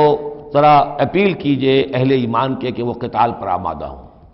یہ میں آپ کو بتا چکا ہوں کہ اعلان عام اس طریقے کا کہ فرض ہے جنگ میں نکلنا ہر مسلمان کے لیے، یہ صرف تبوک میں ہوا سن 9 میں جا کر۔ پورے 9 برس تک قتال فی سبیل اللہ کے لیے تحریص تھی، ترغیب تھی، اور یہ تحریص گاڑی ہو کر تحریض بن گئی، بس لازم نہیں تھا۔ اسی لیے ہم سورہ نساء میں پڑھ چکے ہیں کہ اس کے باوجود جو اس ترغیب کی وجہ سے آگے بڑھے قتال کے لیے نکلے ان کے اونچے درجات ہیں، لیکن یہ کہ جن لوگوں کو چونکہ فرض عین نہیں کیا گیا تھا لہذا اگر کوئی نہیں نکلے تو ان کے اوپر کوئی مواخذہ نہیں۔ لیکن یہ کہ غزوہ تبوک میں نفیر عام تھی کہ ہر صاحب ایمان کا نکلنا ضروری ہے۔ حرض المؤمنین علی القتال ان یکن منکم 20 صابرون، اگر تم میں سے 20 ہوں گے صبر کرنے والے، یغلبوا 200 تو وہ 200 پر غالب آ جائیں گے۔ وَإِن یکن منکم 100، اور اگر ہوں گے تم میں سے 100، یغلبوا 1000، وہ غالب آ جائیں گے 1000 پر، من الذین کفروا، کافروں میں سے، بأنہم قوم لا یفقہون، اس لیے کہ وہ سمجھ نہیں رکھتے۔ سمجھ سے مراد کیا ہے؟ انہیں اپنے موقف کی حقانیت کا یقین نہیں ہے۔ ایک شخص ہے جو جانتا میں حق پر ہوں، میں حق کے لیے لڑ رہا ہوں۔ ایک شخص ہے ڈل مل ہے، ایسے ہی لڑ رہا ہے، مارے باندھے کو لڑ رہا ہے، کسی کے کہے سے آ گیا، مرسینری ہے، تنخواہ یافتہ ہے اس لیے آ گیا۔ اب اس میں زمین و آسمان کا فرق ہوگا۔ تو ان لوگوں کو چونکہ وہ شے حاصل نہیں ہے لہذا ان کی حالت کیا ہے کہ اگر آپ 10 ہوں گے 100 پر غالب آ جائیں گے۔ لیکن اس کے بعد جو اگلی آیت آ رہی ہے وہ گویا کہ اس کی کچھ عرصے کے بعد یقیناً نازل ہوگی جو یہاں شامل کر دی گئی۔ الآن خفف اللہ عنکم، اب اللہ نے تم پر سے تخفیف کر دی ہے۔ وعلم ان فیکم ضعفا، اور اللہ کے علم میں ہے یہ بات کہ تمہارے اندر کچھ کمزوری آ گئی ہے۔ لیکن یہ کمزوری کیسے آئی ہے اس کو سمجھ لینا چاہیے۔ سابقون الاولون، مہاجرین اور انصار کے اندر کوئی کمزوری نہیں آئی معاذ اللہ، ابو بکر اور عمر میں یا سعد بن معاذ میں رضی اللہ تعالیٰ عنہ مجمعین، ان میں کوئی کمزوری نہیں آئی۔ لیکن جو نئے مسلمان آ رہے تھے جن کی ابھی تربیت نہیں ہوئی تھی، اوسط گر رہا ہے۔ ظاہر بات ہے جو نئے لوگوں کی تعداد بڑھ رہی ہے، جن کی تربیت اتنی نہیں ہوئی ہے، جن کے اندر ایمان ابھی اتنا گہرا نہیں اترا ہے، اتنا راسخ نہیں ہوا ہے، تو اس کے حوالے سے اب فرض کیجئے کہ 1000 کے اندر پہلے تو ایسے ہوتے تھے کچے پکے جو ہیں وہ 20 ہیں، 50 ہیں، 100 ہیں، اب یہ ہے کہ ان کی تعداد بڑھتی جا رہی ہے اگر، تو نتیجہ کیا ہوگا کہ اوسط جو ہے وہ گر جائے گی۔ اس اوسط کے اعتبار سے اب تمہارے اندر کچھ کمزوری آ گئی ہے۔ فَإِن يَكُن مِّنكُم 100 صَابِرَةٌ يَغْلِبُوا 200، اب بھی یہ ہے کہ اگر تمہارے اندر 100 ہوں گے کہ جو صبر کرنے والے ہوں گے وہ 200 پر غالب آ جائیں گے۔ وَإِن يَكُن مِّنكُم 1000، اور اگر تم میں سے 1000 ہوں گے، يَغْلِبُوا 2000 بِإِذْنِ اللَّهِ، تو وہ 2000 پر غالب آ جائیں گے اللہ کے اذن سے۔ وَاللَّهُ مَعَ الصَّابِرِينَ، اور یقیناً اللہ صبر کرنے والوں کے ساتھ ہے۔ ما کان لنبی ان یکون لہ اسرا۔ اب یہ ایک اور بہت نازک معاملہ ہوا جو غزوہ بدر کے بعد، کہ وہ جو 70 قیدی پکڑے گئے ان کا کیا کیا جائے۔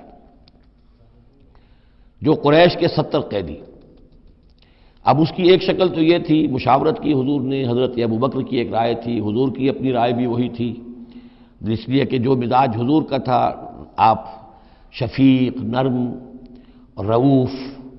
رقیق القلب، یہی معاملہ حضرت ابوبکر کا تھا۔ حضرت عمر تھے سخت، اشدہم فی امر اللہ عمر۔ حضرت عمر کی یہ رائے تھی کہ ان سب کو قتل کر دینا چاہیے، اگر ہم نے فدیہ لے کر یا اور معاف کر دیا، ویسے ہی یہ چھوڑ دیا، یہ پھر دوبارہ آئیں گے، کفر کو تقویت حاصل ہوگی۔ تو اس کو تو جب تک کہ کفر کی کمر ٹوٹ نہ جائے، یہ سانپ جو ہے جب تک کہ پوری طرح کچلا نہ جائے، اس وقت تک جو ہے ہمیں کوئی نرمی نہیں کرنی چاہیے، بلکہ وہ اس حد تک تھے کہ ہم میں سے یہ جو قیدی آئے ہیں جو ان کے قریب ترین عزیز ہوں، بس مہاجرین کے اندر وہ لوگ موجود تھے، قریش کے جو لوگ پکڑے گئے ہیں، تو مہاجر جو تھے یہاں صحابہ کرام وہ بھی تو قرشی تھے، تو اپنے قریب ترین عزیزوں کو اپنے ہاتھ سے قتل کریں۔ یہ حضرت عمر کی رائے تھی۔ حضور صلی اللہ علیہ وسلم کی رائے اور حضرت ابوبکر کی رائے بھی یہ تھی کہ نہیں، نرمی کی جائے، فدیہ لے کر چھوڑ دیا جائے۔ فیصلہ ہو گیا، اس پر عمل ہو گیا، لیکن پھر جو یہ آیت اتری ہے یہ پھر بہت سخت ہے، اس میں اس فیصلے کو غلط قرار دیا گیا، اگرچہ فیصلہ ہو گیا ٹھیک ہے، لیکن یہ کہ اس کے اوپر گرفت ہوئی ہے کہ یہ نہیں ہونا چاہیے تھا۔ یہ مضمون بنیادی طور پر یہ سورہ محمد میں آئے گا صلی اللہ علیہ وسلم، اور وہاں تفصیل کے ساتھ اس کی پوری بات آ چکی ہے، اور چونکہ سورہ محمد سورہ بقرہ سے بھی پہلے نازل ہو چکی تھی، سورۃ القتال، اس حوالے سے یہ بات جو ہے بہت اہم ہے کہ اس میں یہ قاعدہ قانون آ چکا تھا، اس کے باوجود اس بات کا ہو جانا یہ گویا کہ ایک طرح سے ایک کوتاہی ہوئی ہے، وقتی طور پر نظر انداز ہو گیا اللہ تعالیٰ کا مستقل حکم۔ ما کان لنبی ان یکون لہ اسرا، کسی نبی کے لیے یہ جائز نہیں ہے کہ اس کے پاس قیدی ہوں، حتی یسخن فی الارض، جب تک کہ زمین کے اندر خوب خونریزی نہ ہو لے، یعنی باطل کی کمر نہ توڑی جا چکی ہو، اس وقت تک قیدی رکھنا، قیدی رکھنے کا مطلب تو ہے کہ وہ زندہ رہیں گے، آج نہیں تو کل انہیں چھوڑنا پڑے گا، آپ چھوڑیں گے ان کو، وہ پھر کفر کی تقویت کا باعث بنیں گے۔ تريدون عرض الدنیا، تم دنیا کا ساز و سامان چاہتے ہو، یعنی فدیہ ملے گا، مال ملے گا۔ اب یہ ظاہر بات ہے کہ نہ حضور کی یہ نیت ہو سکتی تھی معاذ اللہ، اور نہ حضرت ابوبکر کی، لیکن اللہ تعالیٰ کا معاملہ ہے، جب وہ اپنے نبیوں کے اوپر بھی کبھی گرفت کرتا ہے تو بظاہر الفاظ بڑے سخت ہوتے ہیں، بظاہر بڑے سخت ہوتے ہیں، تو اس کے اندر وہ سختی موجود ہے۔ ظاہر بات ہے کہ یہ بات نہ حضور کے لیے نہ حضرت ابوبکر کے لیے۔ تريدون عرض الدنیا، تم دنیا کا سامان چاہتے ہو، واللہ یرید الآخرہ، اللہ کے پیش نظر آخرت ہے۔ سورہ محمد کی آیت نمبر 4 میں یہ پورا قانون آئے گا، ہم وہاں پڑھ لیں گے۔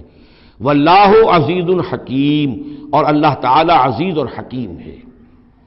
لولا کتاب من اللہ سبقہ، اگر نہ ہوتی بات اللہ کی طرف سے جو پہلے سے آ چکی تھی، یعنی سورہ محمد کی آیت نمبر 4، اس میں ایک امکان نکلتا تھا اس کی تعبیر کا، اگرچہ تعبیر کے اندر میرے نزدیک غلطی ہوئی ہے، لیکن پھر بھی ایک اس کے اندر امکان موجود تھا جس کو کہ استعمال کیا ہے محمد الرسول اللہ صلی اللہ علیہ وسلم سے۔ لولا کتاب من اللہ سبقہ، اگر یہ اللہ تعالیٰ کی طرف سے بات پہلے سے طے نہ ہو چکی ہوتی، لمسکم فیما اخذتم عذاب عظیم، تو جو کچھ تم نے یہ فدیہ وغیرہ لیا ہے اس پر تم پر بڑا سخت عذاب آتا۔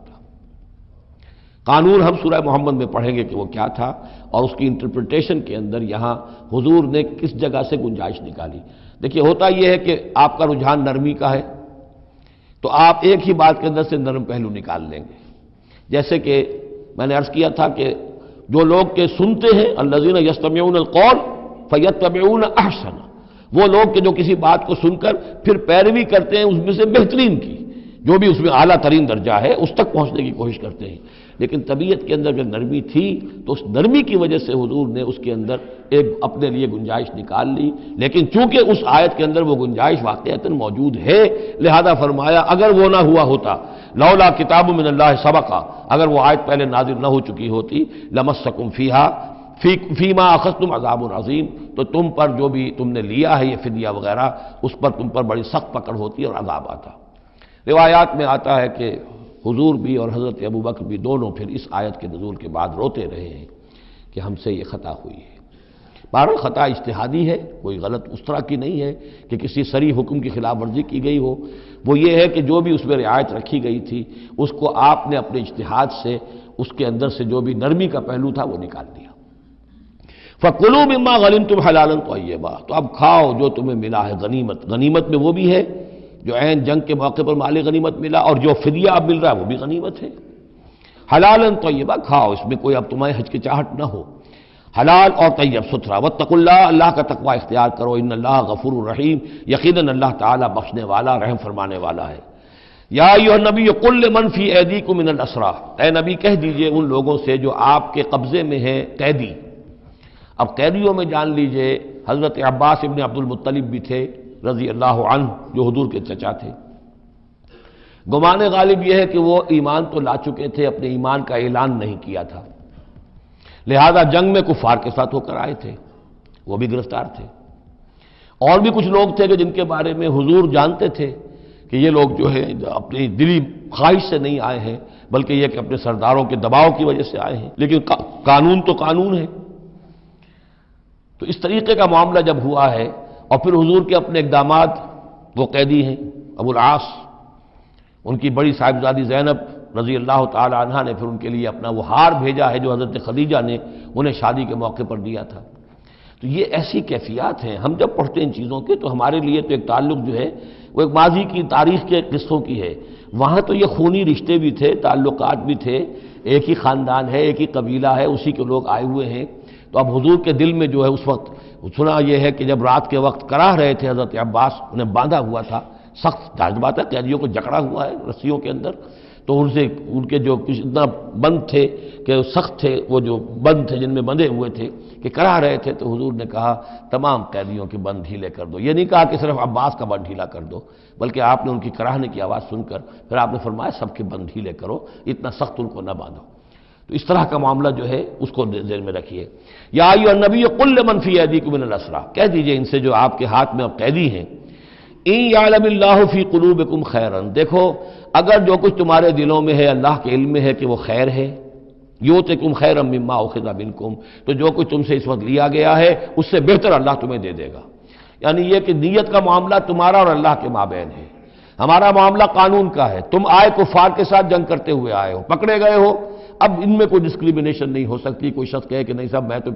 میں تو مجبوراً آیا تھا، اور میں تو کسی کے کہنے میں آیا تھا، اور میں تو حقیقت میں تو اسلام لا چکا تھا، یہ بات جو ہے اب نہیں چلے گی۔ لہذا یہ ضرور ہے کہ اگر تمہارے دل میں کوئی خیر ہے، کوئی بھلائی ہے، اور اس وقت یہ کہ تم سمجھتے ہو کہ تم اس صورتحال میں مجبوراً پھنس گئے ہو اور تمہیں فدیہ ادا کرنا پڑ رہا ہے، تو اللہ تعالیٰ تمہیں اس سے کہیں زیادہ دے دے گا کہ جو آج تمہیں فدیے میں دینا پڑ رہا ہے۔ ظاہر بات ہے کہ وہاں بیویوں کو خبریں پہنچی، انہوں نے اپنے زیور بھیجے ہیں، حضرت زینب رضی اللہ تعالی عنہ نے بھی اپنا زیور بھیجا، ہار بھیجا ہے، اور حضور کی آنکھوں میں آنسو آ گئے جب آپ نے وہ ہار دیکھا، حضرت خدیجہ کا ہار رضی اللہ تعالی عنہ۔ وہ پوری زندگی جو آپ کی گزری تھی حضرت خدیجہ کے ساتھ، وہ ساری آنکھوں کے نگاہوں کے سامنے آ گئی، جو ان کی وفاداری تھی اور جو انہوں نے خدمت کی تھی، وفا شعاری کی تھی۔ تو اس کے بعد مسلمانوں سے کہا کہ یہ اس ماں کی یادگار تھی بیٹی کے پاس، اگر آپ لوگ اجازت دیں تو یہ اس کو واپس کر دیا جائے، تو اس کو پھر لوگوں کی اجازت سے وہ ہار واپس کیا گیا۔ تو یہ سارے جو جذباتی معاملات تھے ان کو اچھے طرح سمجھیے کہ ہم پڑھتے ہوئے ان چیزوں کو سمجھتے ہیں کہ جیسے ایک بس تاریخ کا ایک واقعہ ہے، اس کے ساتھ جو احساسات، جذبات، جو اس کے ساتھ اور فوری جو اس وقت کی کیفیات تھی، اس کا ہمارے لیے اکثر و بیشتر تو ممکن ہی نہیں کہ تصور کر سکے۔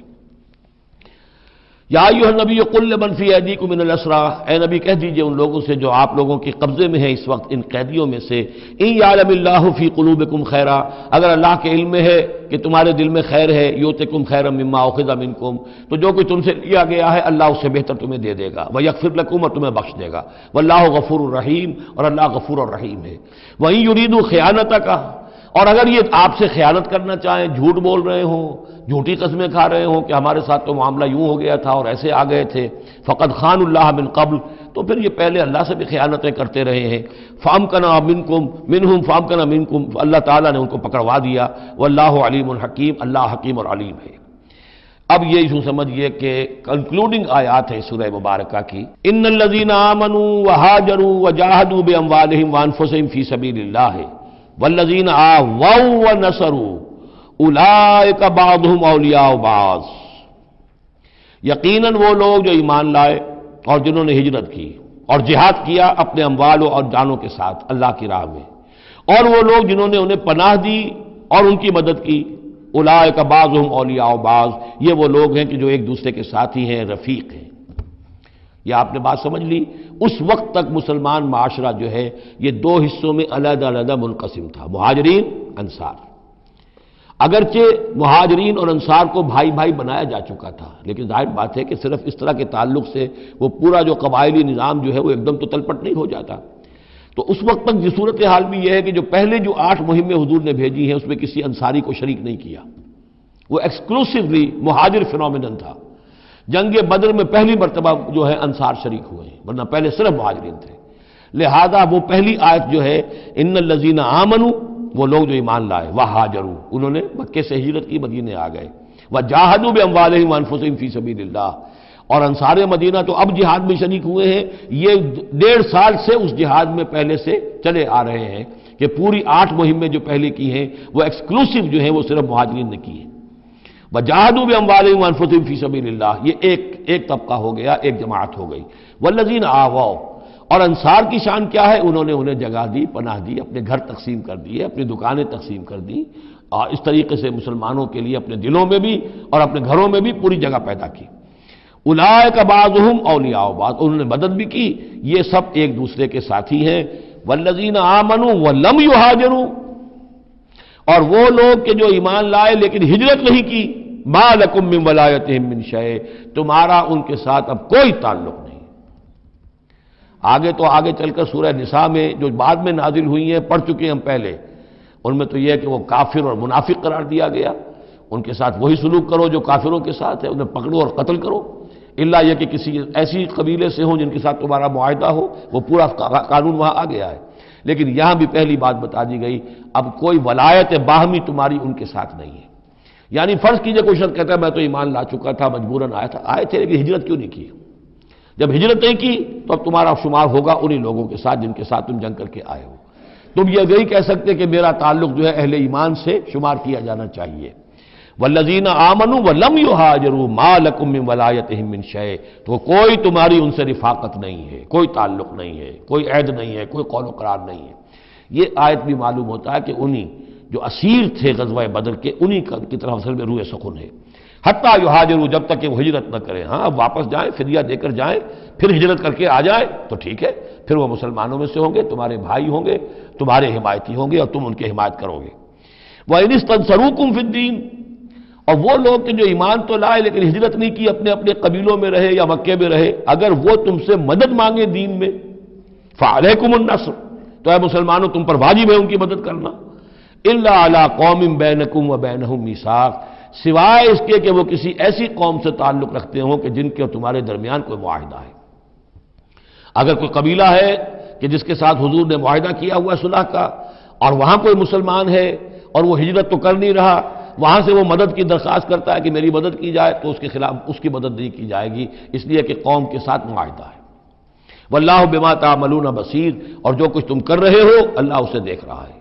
والذین کفروا بعضهم اولیاء بعض، اور وہ لوگ جنہوں نے کفر کیا وہ ایک دوسرے کے ساتھی ہیں، ایک دوسرے کے حمایتی ہیں، ایک دوسرے کے پشت پناہ ہیں۔ عرب قبائلی معاشرے کے اندر یہ جو ولایت کا معاملہ ہوتا تھا، اس میں پھر یہ ذمہ داریاں بھی آتی تھیں۔ کسی کے اوپر تاوان پڑ گیا ہے تو جو اس کے ولی ہیں، جو اس کے حلیف ہیں، ان کو بھی تاوان میں سے حصہ پھر دینا پڑتا تھا۔ کوئی قیدی ہو گیا ہے، اسے کوئی فدیہ دینا ہے، تو جو اس کے حلیف ہیں، جب اس کے گھر والے بھی وہ فدیے کے لیے رقم جمع کریں گے تو وہ حلیف بھی اس کے اندر اپنا حصہ ڈالیں گے۔ تو یہ تو معاشرے کے اندر جو قبائلی معاشرہ ہوتا ہے یہ چیزیں ہوتی ہیں۔ تو یہاں فرما دیا گیا جو کافر ہیں وہ ایک دوسرے کے حلیف ہیں، جو اہل ایمان ہیں وہ ایک دوسرے کے حلیف ہیں، لیکن اہل ایمان میں سے جو ہجرت نہیں کرتے وہ اہل ایمان کے حلیف نہیں ہیں، بلکہ وہ تو انہی کافروں کے ساتھ شمار ہوگا ان کا جن کے ہاں وہ رہ رہے ہیں۔ البتہ یہ کہ اگر وہ مدد طلب کریں تمہیں مدد کرنی ہوگی، بشرطے کہ ان کے قبیلے سے تمہارا کوئی معاہدہ نہ ہو۔ الا تفعلوہ، اگر تم ان چیزوں کی پابندی نہ کرو، ایک مسلمان ہے وہاں سے اس نے خط لکھ دیا ہے کہ مجھے یہاں ستایا جا رہا ہے، حالانکہ اس قبیلے سے آپ کا معاہدہ اور آپ چڑھ دوڑے اس قبیلے کے اوپر، تو یہ معاملہ نہیں چلے گا دنیا کے اندر۔ ہر چیز کا ایک قاعدہ ہے، قانون ہے، اسے وہاں سے ہجرت کرنی چاہیے، یا ہجرت نہیں کر رہا ہے تو تکلیف جھیلنی چاہیے، برداشت کرنی چاہیے۔ مسلمان مدد نہیں کر سکتے چونکہ اس کے قبیلے سے مسلمانوں کا معاہدہ ہے۔ الا تفعلوہ، اگر یہ قواعد و ضوابط پیش نظر نہیں رکھو گے، ان کی پابندی نہیں کرو گے، تکن فتنۃ، تو پھر تو یہ ہے کہ فساد برپا ہو جائے گا، فتنہ پھیلے گا، فی الارض و فساد کبیر، اور بہت بڑی جو ہے بدامنی ہو جائے گی۔ اب وہ آیت آ گئی جس کا میں نے ذکر کیا تھا، والذین آمنوا وہاجروا وجاہدوا فی سبیل اللہ والذین آووا ونصروا اولئک هم المؤمنون حقا۔ اب ان دو طبقات کو جمع کر دیا گیا، والذین آمنوا وہاجروا وجاہدوا فی سبیل اللہ والذین آووا ونصروا، ویسے یہ کہ وہ لوگ جو ایمان لائے اور جنہوں نے ہجرت کی اور جنہوں نے جہاد کیا اللہ کی راہ میں، یعنی یہ مہاجرین، والذین آووا، اور وہ انصار مدینہ جنہوں نے انہیں پناہ دی، انہیں جگہ دی، انہیں اکوموڈیٹ کیا، والذین آووا ونصروا، اور نصرت کی، اولئک هم المؤمنون حقا لهم مغفرۃ ورزق کریم، ان کے لیے مغفرت ہے اور رزق کریم ہے۔ تو مومن حقیقی کی تعریف یہاں پر جو آئی ہے دو حصوں میں بٹ کر، وہ میں چاہتا ہوں کہ پھر اچھی طریقے سے آپ سمجھ لیں، انتہائی اہم بات ہے یہ۔ ایک مسلمان کے لیے بنی الاسلام علی خمس، 5 چیزیں ہیں، کلمہ شہادت، نماز، روزہ، حج، زکوٰۃ۔ لیکن حقیقی مومن ہونے کے لیے 2 چیزیں اور بڑھیں گی، صرف شہادت نہیں، یقین قلبی، اور نماز، روزہ، حج، زکوٰۃ کے ساتھ جہاد فی سبیل اللہ۔ گویا کہ 7 چیزیں ہوں گی، 7 شرطیں پوری ہوں گی تو ایک شخص بندہ مومن کہلائے گا۔ یہ تعریف ہے کہ جو سورہ الحجرات کی آیت نمبر 14-15 میں آئی، وہاں پہلے فرمایا قالت الاعراب آمنا قل لم تؤمنوا ولکن قولوا اسلمنا ولما يدخل الايمان في قلوبكم، یہ بدو کہہ رہے ہیں ہم ایمان لے آئے، اے نبی ان سے کہہ دیجئے تم ایمان نہیں لائے ہو، بلکہ یوں کہو کہ ہم مسلمان ہو گئے، ہم نے اطاعت قبول کر لی ہے، ابھی تک ایمان تمہارے دلوں میں داخل نہیں ہوا۔ اب اگلی آیت میں پھر اسی سیاق کے اندر اگلی آیت میں مومن کون ہے؟ انما المؤمنون الذين آمنوا بالله ورسوله ثم لم يرتابوا، مومن تو وہ ہیں جو ایمان لائیں اللہ پر، اس کے رسول پر، پھر شک نہ باقی رہے، یقین بن جائے۔ اور دوسرے وجاہدوا باموالہم وانفسہم فی سبیل اللہ، اور وہ جہاد کریں اللہ کی راہ میں اپنی جانوں اور مالوں کے ساتھ، اولئک هم الصادقون، صرف وہ سچے ہیں۔ اس کو میں نے پرکار سے تشبیہ دی تھی۔ اب اگر وہ دل میں یقین ہے تو اس کی کیا کیفیات پیدا ہو جائیں گی؟ دلی یقین کی کیفیات وہ شروع میں آ گئی ہیں۔ انما المؤمنون الذین اذا ذکر اللہ وجلت قلوبہم، اہل ایمان تو وہ ہیں حقیقت میں کہ جب اللہ کی یاد کرتے ہیں، اللہ کا ذکر ہوتا ہے، ان کے دل لرز اٹھتے ہیں۔ وَإِذَا تُلِيَتْ عَلَيْهِمْ آيَاتُهُ زَادَتْهُمْ ایمانا، جب ان کو اللہ کی آیات پڑھ کر سنائی جاتی ہیں ان کے ایمان میں اضافہ ہوتا ہے۔ وَعَلَىٰ رَبِّهِمْ يَتَوَكَّلُونَ، ان کا توکل، ان کا بھروسہ کل کا کل اللہ کی ذات پر ہے۔ الذین یقیمون الصلاۃ ومما رزقناہم ينفقون، اور وہ لوگ جو نماز قائم کرتے ہیں اور انفاق کرتے ہیں اللہ کی راہ میں اس میں سے جو ہم نے دیا۔ اولئک هم المؤمنون حقا، یہ ہے سچے مومن، پکے مومن۔ لیکن یہ مومن کی شخصیت کی تصویر کا ایک رخ ہے۔ بدقسمتی سے ہمارے ہاں یہ 2 رخ علیحدہ ہو گئے۔ معاملہ یہ ہے کہ یہ ہے ایک ورق، اس ورق کا ایک صفحہ یہ ہے، ایک صفحہ یہ ہے، یہ انسیپریبل ہے، صفحات کو جدا نہیں کر سکتے آپ، ورق ایک ہے، اس کا ایک رخ یہ ہے صفحہ، ایک رخ یہ ہے صفحہ۔ مومن کی شخصیت کا ایک صفحہ، اس کی تصویر کا ایک رخ یہ ہے، دل میں یقین ہے، اللہ کی یاد کرتا ہے، دل لرزتا ہے، آیات قرآنی پڑھتا ہے یا سنتا ہے، دل میں ایمان بڑھتا ہے، ہر معاملے میں توکل، اس کا بھروسہ اللہ کی ذات پر ہے، نماز قائم کیے ہوئے ہے، زکوٰۃ ادا کرتا ہے، اللہ کی راہ میں خرچ کرتا ہے۔ یہ شخصیت کا ایک رخ ہو گیا، اولئک هم المؤمنون حقا۔ لیکن یہ ایک رخ ہے، اور دوسرا رخ کیا ہے؟ والذین آمنوا وہاجروا وجاہدوا فی سبیل اللہ والذین آووا ونصروا اولئک هم المؤمنون حقا، اور وہ لوگ جو ایمان لائے، جنہوں نے ہجرت کی، جنہوں نے جہاد کیا اللہ کی راہ میں، اور وہ لوگ جنہوں نے انہیں جگہ دی، پناہ دی اور ان کی مدد کی، یہ ہے مومن سچے۔ تو تصویر کے ان دونوں رخوں کو جوڑیے، یہ ہے اصل میں جو آج کی ضرورت ہے۔ صحابہ کرام کی شخصیتوں میں یہ دونوں رخ تھے۔ جیسے زوال آیا ہمارے ہاں، اڑائے کچھ ورق لالے نے، کچھ نرگس نے، کچھ گل نے، چمن میں ہر طرف بکھری ہوئی ہے داستاں میری، دین کے حصے بکھرے ہو گئے، کوئی حلقے ذکر کے ہیں تو ان کو جہاد وغیرہ سے کوئی غرض نہیں، کوئی جہادی تحریکیں ہیں تو ان کے اندر جو ہے وہ دوسری کیفیات نہیں۔ اس طرح کے معاملات جو ہے تقسیم ہو چکے ہیں۔ جب تک کہ یہ مکمل شخصیتیں وجود میں نہیں آئیں گی، یہ ظاہر بات ہے صحابہ کی کمیت کے اعتبار سے تو وہاں تک نہیں پہنچ سکتے، لیکن ان کا عکس تو ہو، اس طرح کی کیفیت متوازن طریقے پر۔ اگر 25% ادھر ہے 25% ادھر بھی ہو، 10% ادھر ہے 10% ادھر بھی ہو، لیکن ایک ہی طرف 70% ہو جائے دوسری طرف 0 ہو، وہ معاملہ گڑبڑ ہے۔ یہ دونوں جو رخ ہے شخصیت کے، ان کو جمع کرنے کی ضرورت ہے۔ اولئک ھم المؤمنون حقا لہم مغفرۃ ورزق کریم، ان کے لیے مغفرت ہے اور رزق کریم ہے۔ اللہم ربنا اجعلنا منہم، اللہم ربنا اجعلنا منہم والذین آمنوا من بعد وہاجروا وجاہدوا، اور جو لوگ بعد میں ایمان لائے یا لائیں گے اور ہجرت کریں، جہاد کریں، وجاہدوا معکم، تمہارے ساتھ ہو کر جہاد کریں، فاولئک منکم، تو اے مسلمانوں وہ تم ہی میں سے ہیں، تمہاری جماعت، تمہاری امت حزب اللہ کے حصے ہوں گے۔ وَأُولُو الْأَرْحَامِ بَعْضُهُمْ أَوْلَىٰ بِبَعْضٍ فِي کتاب اللہ، البتہ اللہ کا جو قانون ہے، جو شریعت ہے، مثلا جو وراثت کا معاملہ ہے، اس کا تعلق جو اولو الارحام کے ساتھ ہے۔ یہ جو بھائی چارہ تھا اس کے بنا پر وراثت نہیں ہے۔ وراثت ہوگی وہی جو رحمی رشتے ہیں جن کے بنا پر کہ وراثت کا قانون بنا دیا گیا۔ اولو الارحام بعضهم اولیٰ ببعض فی کتاب اللہ، اللہ کی شریعت کے ضابطے کے قانون میں بہرحال جو رحمی رشتے ہیں وہ یقیناً مقدم ہیں۔ ان اللہ بکل شیء علیم، یقیناً اللہ تعالی ہر چیز کا علم رکھتا ہے۔